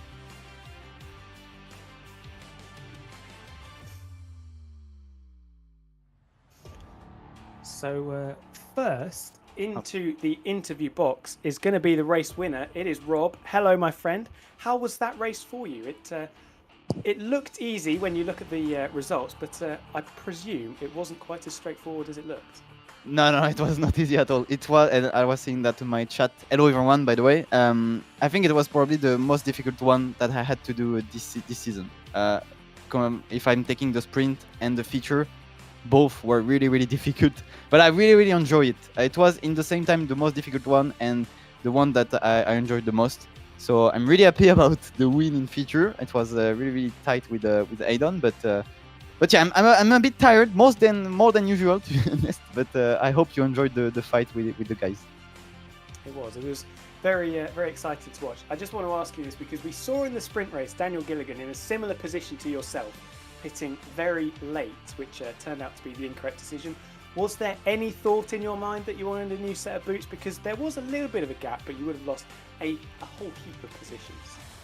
No, I was playing the track position because I know that that's what happened to Pierre Aidon in Monza and also for Matti in Monaco. You know, it's better to play the track position in the last 2 or 3 laps because the DRS will not be enabled anymore. So it's better to, even if I know that people are gonna be faster behind me, it's better to stay on track and try to fight. At the end, I'm just missing 1 lap to get that fight with Matti. But no, for me, I was just trying to faking pit stop to make Haydon or Matti pitting ahead of me. But at the end, no. I never thought about pitting with the safety car in the sprint. And the championship lead extended once again. Who can stop and who can stop, as your name says, unstop Rob? Well, I saw Infratic came in my chat to tell me that he need to come sometimes in F2 to stop my domination. So Infratic, if you are there, I'm definitely waiting you, and I want to drive with you in F2. Well, come. Well, we are waiting. Everyone is waiting you. Fabio's been called out. It'll be interesting to see if that happens in the future. Jamie, you've got anything else to ask our race winner? I guess next week is a question I think that I got to ask you. Obviously, Hungary does come to an end. It's another win towards your name. But Austria next week for round 6. How confident are you feeling around there? Well, it's gonna be different because I know that in Austria it's a lot about DRS terrain. So the tire choice will be really, really important in the future, I guess. But it's a track that I like a lot. And I need to still score a lot of points because I won't be there for Portimao, the round after Austria. So I need to extend again that league championship in case of Aidon is winning in Portimao and I'm not there, and then he's putting a 25-0. So yeah, I think it's gonna be fun in Austria. I think people will enjoy it on watching it, and I'm feeling pretty confident, to be honest. Right, well, congratulations on P1, Rob. It's another very, very well-deserved win. Thank you, guys. Congratulations. Excellent stuff. Next up, the runner-up, Big Guns Hayden Gullis. So close, but yet so far. Unstop Rob, living up to his name once again, isn't he? Too quick. I want to ask you about the strategy firstly, because the race played out fairly similar to last week in Monza. Obviously, you didn't have the pit stop under the safety car, which left everything sort of unraveling towards the end of Monza. Was there any contemplation to go for the same strategy as Rob, start on the mediums and then go for the soft? Because it looked to be the optimal way to run the race. Yeah, I had a little look at it. I was debating between both because there's no different really in terms of overall time between the two strategies. They're quite similar, but it's just there's a lot of factors in terms of what sort of traffic are you going to meet, how quickly are those tires going to be able to heat up, what is the optimal time. I mean, I haven't done practice to know which tire out of the two is better. Now doing that race, I know that the softs they were unreal and the mediums were absolute stinkers. And I had Tom in my chat, I had Razin in my chat, top tier F1 drivers. They were like, go softs first. So I had to back them. I think the soft medium strategy would have worked fine. I just made that early mistake on the opening lap. I just ran a little bit wide through turn 3 on the run up to turn 4. And that allowed Alex ahead, and then I got stuck behind him for a few laps. And that allowed Rob to be so close to me for so long. And had I got past Alex, I think I could have broken away from Alex whilst Alex's tyres were still good and able to hold off Rob. and then they would have battled a little bit, I would have had more of a gap to play with. But then, of course, safety car comes out. It's hard to dictate because at the end of the day, the sprint race was chaotic in the opening laps. So you think, it's going to come early doors, but then it doesn't again. So it's a strange one. Fine margins, I think, is the best way to sum it up. I've got to ask you about the championship, though. The deficit has increased once again. We know that Rob is missing the race in Portimao. Does that give you a little bit of hope that you're still very much in this? Still in it, but he's just he's just unbelievable. Like the pace is amazing. He's always up there, but it's also the ability to get through the field and not make mistakes. I had an absolute stinker last week, which is why I didn't box under the safety car in the sprint race, because I just didn't want to go back into the midfield. I've been there in Monza. I know how easy it is to get collected by not even just other drivers doing silly things, because it's not that. It's just bad luck. It's just so many cars so clustered together and such mix of abilities. It's so easy to get dragged in there. I'm actually missing next week, so the deficit doesn't really help me, to be fair. It's 40 points now. I just need a little bit of luck over the rest of the season, and then hope that he misses another one. But I'm looking to sort of solidify myself in the playoffs, get promoted for next season, and take Dirk Chocolate's seat in Red Bull. That's my aim. Game plan very much mapped out. Jamie, anything else you want to add to what's been said so far? No, I think you pretty much summed it up perfectly. And congratulations on P2, though. I think a different strategy may have worked a bit better in your favor, and I think you worded it perfectly as well.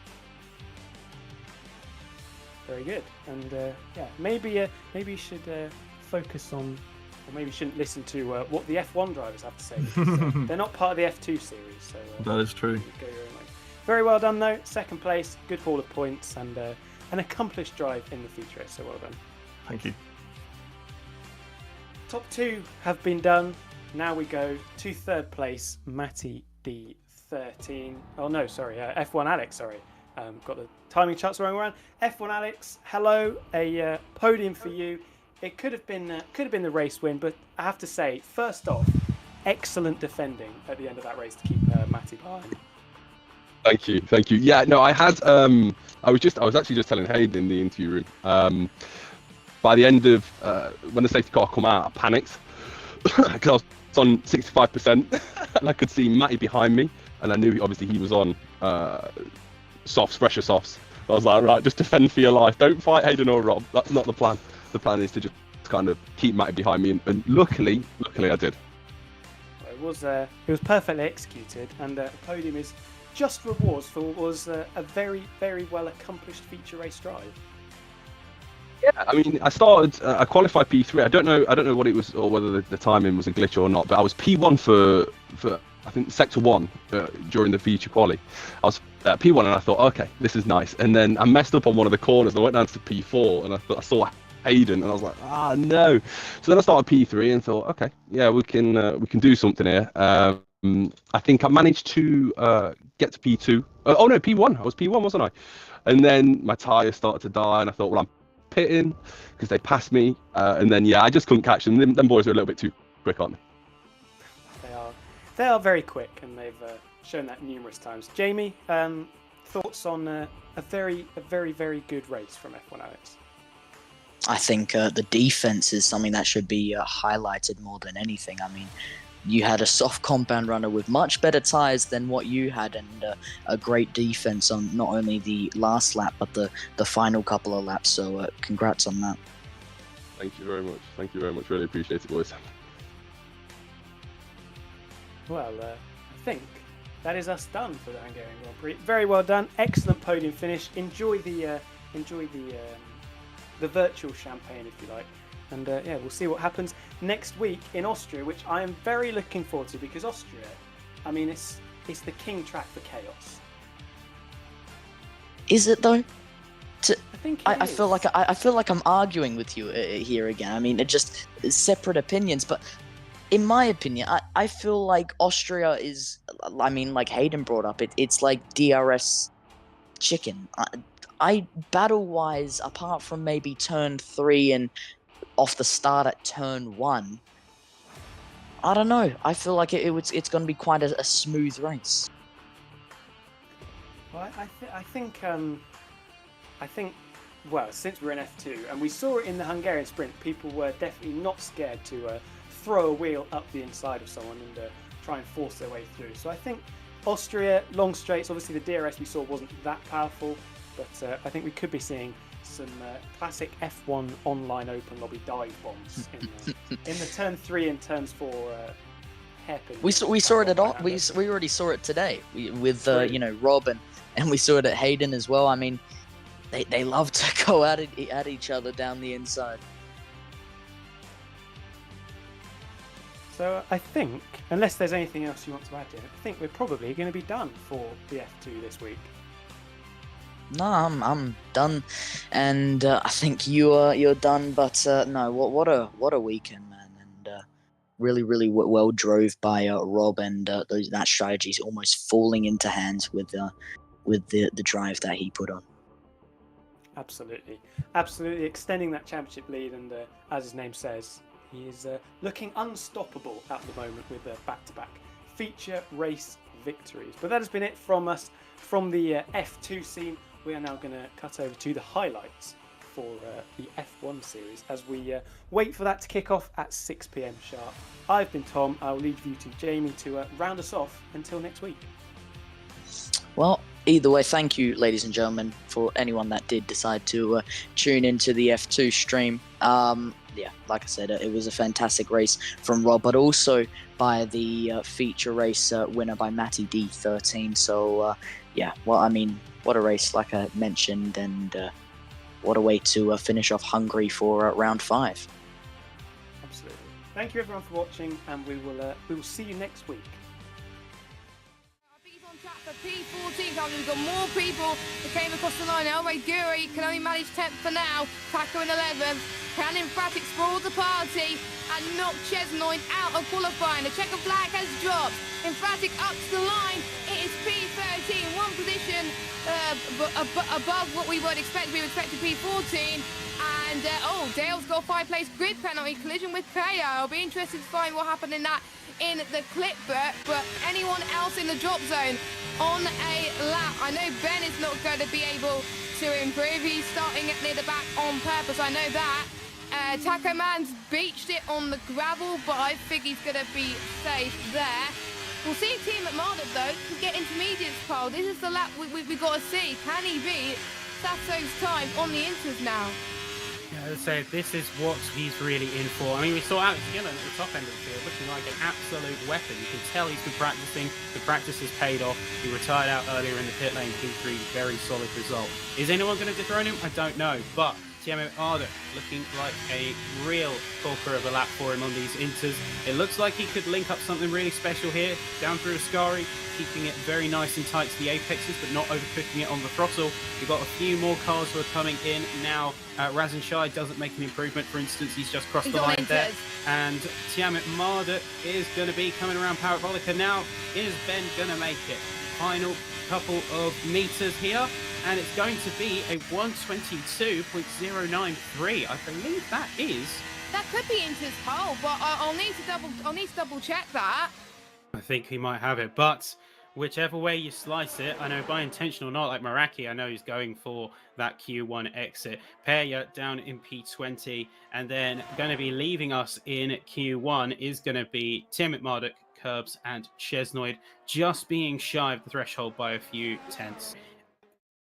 In order to confirm himself through in Q2, he needs that safety net and that cushion for himself. So far, he's 4 tenths up, but can he confirm it? Through Parabolica now, nice and early on the throttle, get on the power as quickly as you can, tighten up the line to the line, and then you can see 19.309 is going to be P8, and he's going to be, I think he's safe. I honestly think he's safe. He's got a massive margin on those in P11. Emphatic is coming through. It's going to be tight then. It's definitely going to be tight. El Takaman next across the line is going to be making a big push. It's only P10. He's right on the cusp on the danger zone. Dirk Chocolate, he's down into the pits. He is going to be out here in Q2. Dale goes across the line, but it's only 11th fastest. He's not going to be seeing the light of Q3 here. And then you've got a few more cars coming around, about to hit Parabolica now.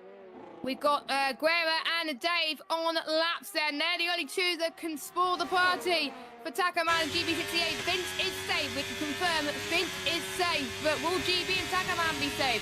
Guerra goes up to the line. Will he make it through? Yes, he can, quite comfortably. That pushes Takaman out. And finally, Dave will be next across the line. Can he knock GB68? The answer to that is no. P14. So GB68 has just squeezed it there into Q3. So unfortunately, we lost Dirk, Dave, Emphatic, Dale, and Takaman. Those are your 5 drivers that won't be making into Q3. But your top 10 I'll be fighting up for pole is Tom97, Safso, Noguera, El Ray Guri, Tom the Bomb, Alex Gillen, Razin Chai, Sky D, Vince, and GB68. And the top 3 separated by less than 0.3 per second.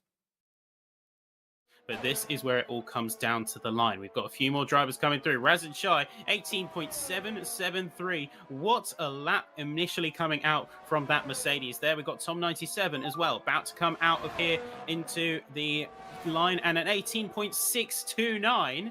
Really great stuff. Looking like everyone is just getting the best laps they can out of the gate. Alex Gillen went for a abandon. Noguera is going to be heading into the pits, and Safso is only just coming out. But everyone else on track, with the exception of, I'd say, Tom B, who's just got a banker lap on the board to say he's got one, everyone is already pulling out all the stops. Coming up to the line now, he keeps it very narrow. In fact, through the entire corner. Could we see that play out in his favour? Across the line, it's a 0.602. It is a corker of a lap, and that's going to put him top honours, a pole position, provisional pole here in Q3.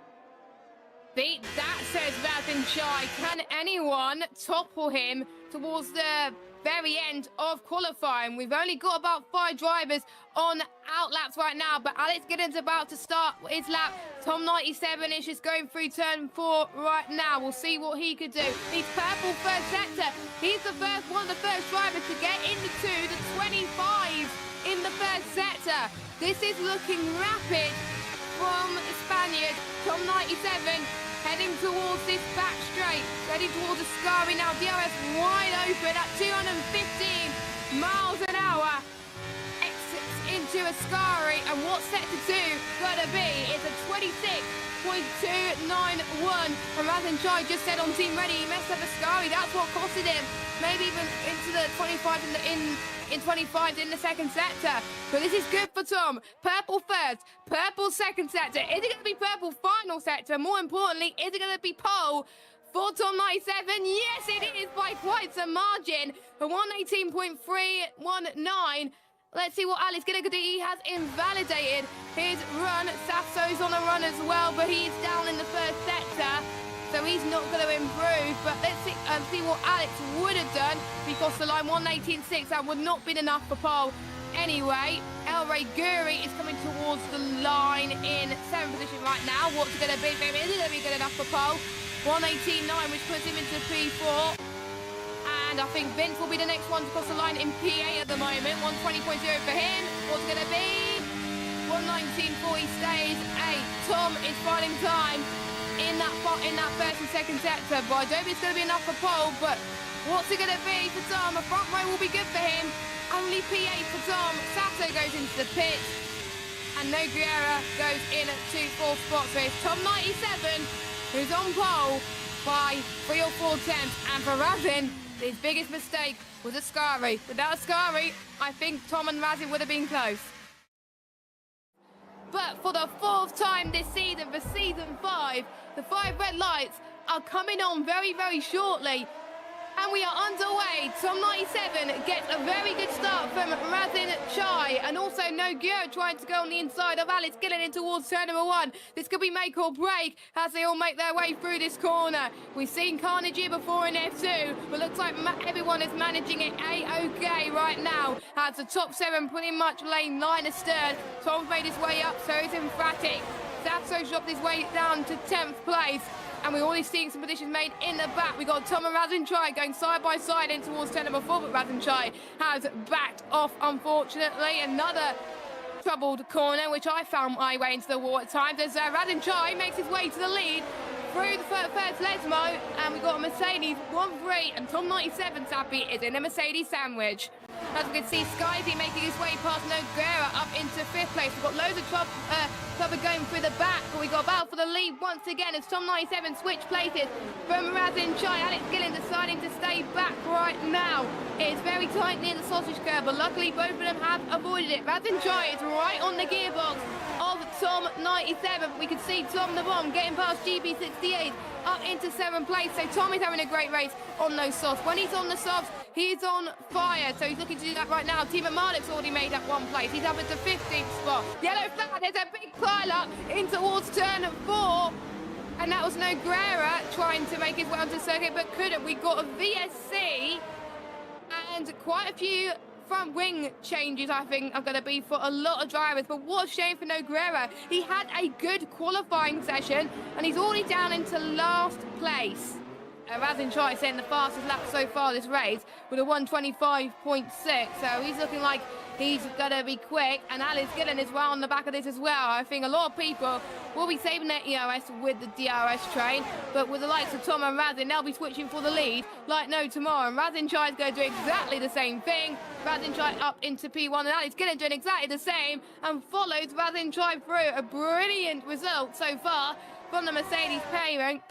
Good teamwork for the two of them, and we know Alex Gillen likes to challenge for race lead. We also got a battle in the midfield with Meraki and Peya side by side through turn 1. Nicely done from the Williams. Don't forget he started last and he's already up to 9. Oh, it's a bit of contact from Tom and El Taco man in the background, but Meraki doing a sensational job already in the top 10, and we're already on lap 4.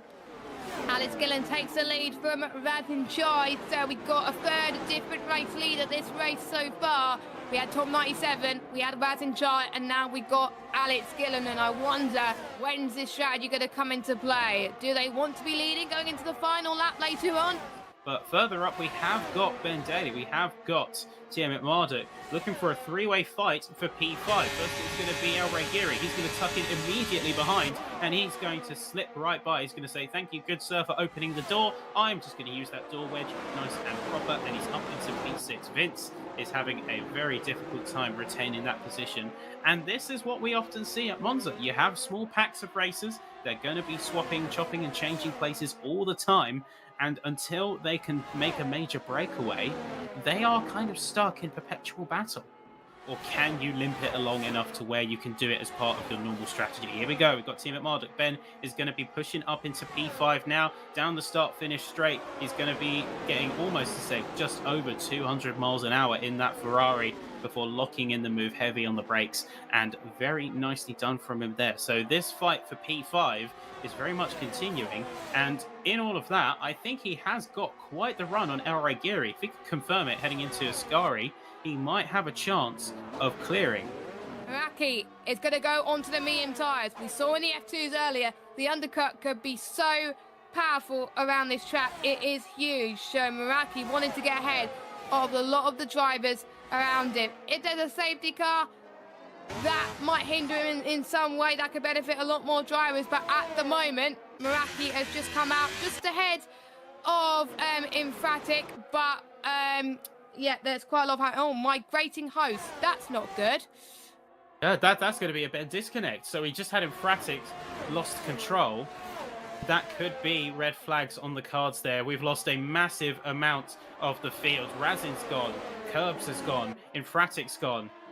I think this could be a red flag. We're just awaiting confirmation from the drivers and from the management team on trackside.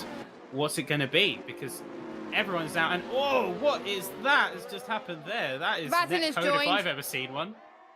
Alex Gillen is out of this race if we do continue. But Tom 97 does get past Razin Chai up into the lead of this race. The driver we've got, probably got another driver that has left the session. And it looked like it's going to be a red flag session currently. Session has been red flagged. Lights out and away we go. And both Mercedes getting a very good start. But it is Tom that's right in the middle of this as well. Team Armado trying to spoil the party as well. This is going to be absolutely pandemonium for them. And Tom 97 dive bombing towards turn number 1, and it's worked for them. He's gone past both Mercedes on the softer rubber, and he's leading the second half of this race now. Tom from Razin, from Alex Gillen, Skyzy in 4th. Team Marduk not making any headway so far, but still a long way to go. Now heading towards turn number 4, we could see El Guri trying to get past maybe Tim McMahon. We've got Skyzy being boxed in by El Guri too. El Guri's up to 4th. He's at the start of his life. Tom, don't forget, he was in 11th. He's made up 3 or 4 places on the soft. He's on fire. He's up into 8th spot. So most people on the slots are having a crack of a race, one of which is Tom 97, Sappy. It's really early days, but you can tell that start has been executed to near perfection for Tom 97 here. He got that breakaway, he got the move that he needed exactly down to a T in turn 1, and he's had a really, really good run here. So he's already starting to crack that second gap, and if he can keep that, then he's in for a very good race here. Up front, GB68 down in 11th place. He's got past Dirt Chocolate. And we also got that guy Vince. He's had some trouble at the start. He's on to the set of the hard compounder tyres, and he's in last position. Not where he wants to be. We will find out a little bit later on what happened to him, but everyone else is A-OK so far on lap 2. Don't forget DRS is activated on lap 3, and Dale is out the race, and we got our first safety car of the evening, Sappy. It looks like he just completely lost it out of the second Lesmo and piled it into the wall. Of course, we'll have maybe a clip on that later if we can get a good view of it, but it looks like everyone has been taken by surprise with this safety car. And I know Tom is going to leave it as late as possible. Nope, he's going now. He's using his overtake. And he's going to push as he makes his way towards the start-finish straight. And he's clocked in. He's already clocked in. And everyone else just has to follow behind. But there's one driver who wants to make moves very, very quickly. It is the Tifosi favourite, Team McMurdo. He's trying to get past M. Skyzy around the outside. And he's up into P5. El Guri up into 3rd on those mediums. So rather than try struggling a little bit there for grip on this opening restart lap, we got Tom 97 in 1st, Alex Gillen in 2nd, El Guri in 3rd. Rather than try and 4th, Team McMurdo 5th, Skyzy in 6th, and Dave Gaming up into 7th spot. We got GB68, Emphatic, and Pay having a ding-dong battle, and GB68 gets past Emphatic up into 8th spot currently. So he's having a decent showing so far compared to the ones who haven't pitted yet. But Tom 97 is continuing where he left off last time, sorry. Piece into Ascari. We have a local yellow coming out for the 3rd sector, but we cannot pinpoint That's the source. Tom! That's Tom! Tom 97, I think he's gone off. And yeah, there you go. He's gone off at Parabolica and he's just recovering. And now race leader Alex Gillen has completely got a space of his own. He's got a golden opportunity here to get away from the field because El Guri is fighting with Razin Shai. But yeah, Tom 97, I don't know what happens there. I think he just overextended himself on Parabolica and lost a lot of speed. Yeah, watch the DRS, watch the deployment from these folks here. But saying that, Razin Shai, he's also just been overtaken by Ben. So I don't know to what extent is DRS chicken and what point it is genuinely losing the pace, because Ben is going to be fighting in P3 for the 2nd place position. They have got a bit of rapport, a bit of camaraderie with one another, but this battle, P2 through to P4, is looking electrifying. Curva Grande, Ben's going to hang it around the outside. He's going to push every ounce of grip that he has in that car. He's going to try and lock it in through this chicane coming up, left-right hander. He might just have it. I think he might have the P2 on the books. Ben Daly here, you can see he's on the recharge, he's out of battery here, and the softs are all but cooked. So I think now is the time where he's going to be boxing. He's got El Guri behind him, he knows that he can't put down a viable defense, so rather than give him the chance, he's jumping in, likely for a set of mediums. Nicely done, speeding pretty much slowing down just in time, luckily not getting a speeding penalty, so he's going to come in for try and go for the undercut strategy. Tom is going in. Oh no! Tom's got front wing damage. So Tom's got front wing damage that he's repairing. That's lost him a lot of time. But we are going to keep an eye on the likes of Tom 97 and Razin Shai that has pitted quite recently. Razin Shai has got a bit of straight line speed and is going to try and get past. Team at Mardigan towards turn number 1. Cuts to the right hand side. Can Ben Daly try and use the tyres to his advantage, the softer tyres to his advantage? Nope, he cannot. I think Razzie being on the warmer tyre is definitely helping in there. And Tom 97 and Team Marlock are banging wheels through Curva Grande in towards turn number 4. Can he get past both drivers? Yes, he can. Team Marlock back up into 14th on the road. and currently your net race leader. All he's got to do now is try and stretch that gap, close in as much as he can, because the pit lane loss will come down quite a lot, and he's going to hope that he can come out ahead of Alex Gillen when he pits in a few laps' time. And there you go, Alex Gillen is in the pits now. And where is he going to come out? Let's see. First off, what compound is he going to jump onto? He's jumping onto the red walls. He's jumping onto the softs. So let's keep an eye on Ben. Let's see what he can come out of. And it's going to be, I think he'll be tight. I think these guys might have it. They might have the run on him coming out of the pit lane. And yes, they do. So Alex Gillen, he's going to be coming out a fair chunk further back. And there you go. You can see he's going to be rejoining in P8. Potentially P9 and 10, depending on what El Reguiri and GB68 do. And there's contact, massive contact, through turn 2 as it goes 3 wide. Yeah, that's probably costed him a lot of time. Alex Gillen did not want to come out ahead of traffic. He would want clear air, and it's going to be 3 wide heading towards Curva Grande. One driver has to back out of this, heading towards turn number 4, Rogier. And El Reguiri got a bit squirmy there on the exit. That will allow Alex Gillen to capitalise on that. And on the back of this also is GB68 and Meraki. Meraki's also just pitted onto the red wall soft compounder tyres as they make their way towards the second Lesmo. He can take advantage if El Reguiri and Alex Gillen have a little bit of a squabble. Meanwhile, Skydy and Tom 97 gab a battle, and Skydy gets past him there. But it's going to be side by side once again with Alex Gillen and El Ray. And Alex Gillen does get past El Ray, and he is in 8th position on the road. The Ferrari man win this race, and that is what Team McMurdoch is going to try and do. To the right-hand side, once again towards turn number 1, Skydy tries to do the same thing. They're going to try and pull the double overtake. Brilliant stuff, and Skydy is up to a net race lead. Your championship leader is on fire. Yeah, it's a double overtake for him, Skyzy. It's a double overtake from Alex Gillen as well. He's inserted himself very firmly into 8th position with a great move heading into the first corner. It's just, unfortunately, not to be. But Alex Gillen, he's got a point to prove. He's on the softs, fastest lap of the session. He's going full push. And he's got, again, P4 away from him and try and hold out long enough. But Team McMurdoch is on harder wearing tyres. Because he's got the DRS, he can afford to either push position or recharge his battery. You see in the background, Alex Gillen is going to be going for a move on Razin Shai, but it's not going to be plain sailing for him. He's going to be hanging tight to the side of his Mercedes teammate. Now, Curva Grande, neither of them is yielding necessarily. Both of them are racing hard, racing fair, and Alex Gillen is going to have the inside line. He's just going to lock it in, but El Reguiri is going to be pushing up. Razin Shai is down in P5 now, following all of that, as the Alfa Romeo has just side straight through and taken full advantage of Alex Gillen upwards movement. So he's not going to do that. So at the moment we've got GB68 on 48, Skydy's leading on 61. Tommy's only down in 12. He's not going to gain that much. And we've got Team McMurdoch who's got for the race lead. He's gone for the race lead. Skydy has made a little bit of a mistake, and Team McMurdoch on the durable tyres, it is working wonders for him. Team McMurdoch is falling away by 8 tenths, and all that scrobbling is allowing him to give something that the Tifosi is wanting. A race winner for Ferrari potentially, but it's not over yet. We've still got 2 more laps to go. But El Reguiri up to 3rd, Alex Gillen up into 2nd. We could see the Team McMurdoch and Alex battle that we are looking for.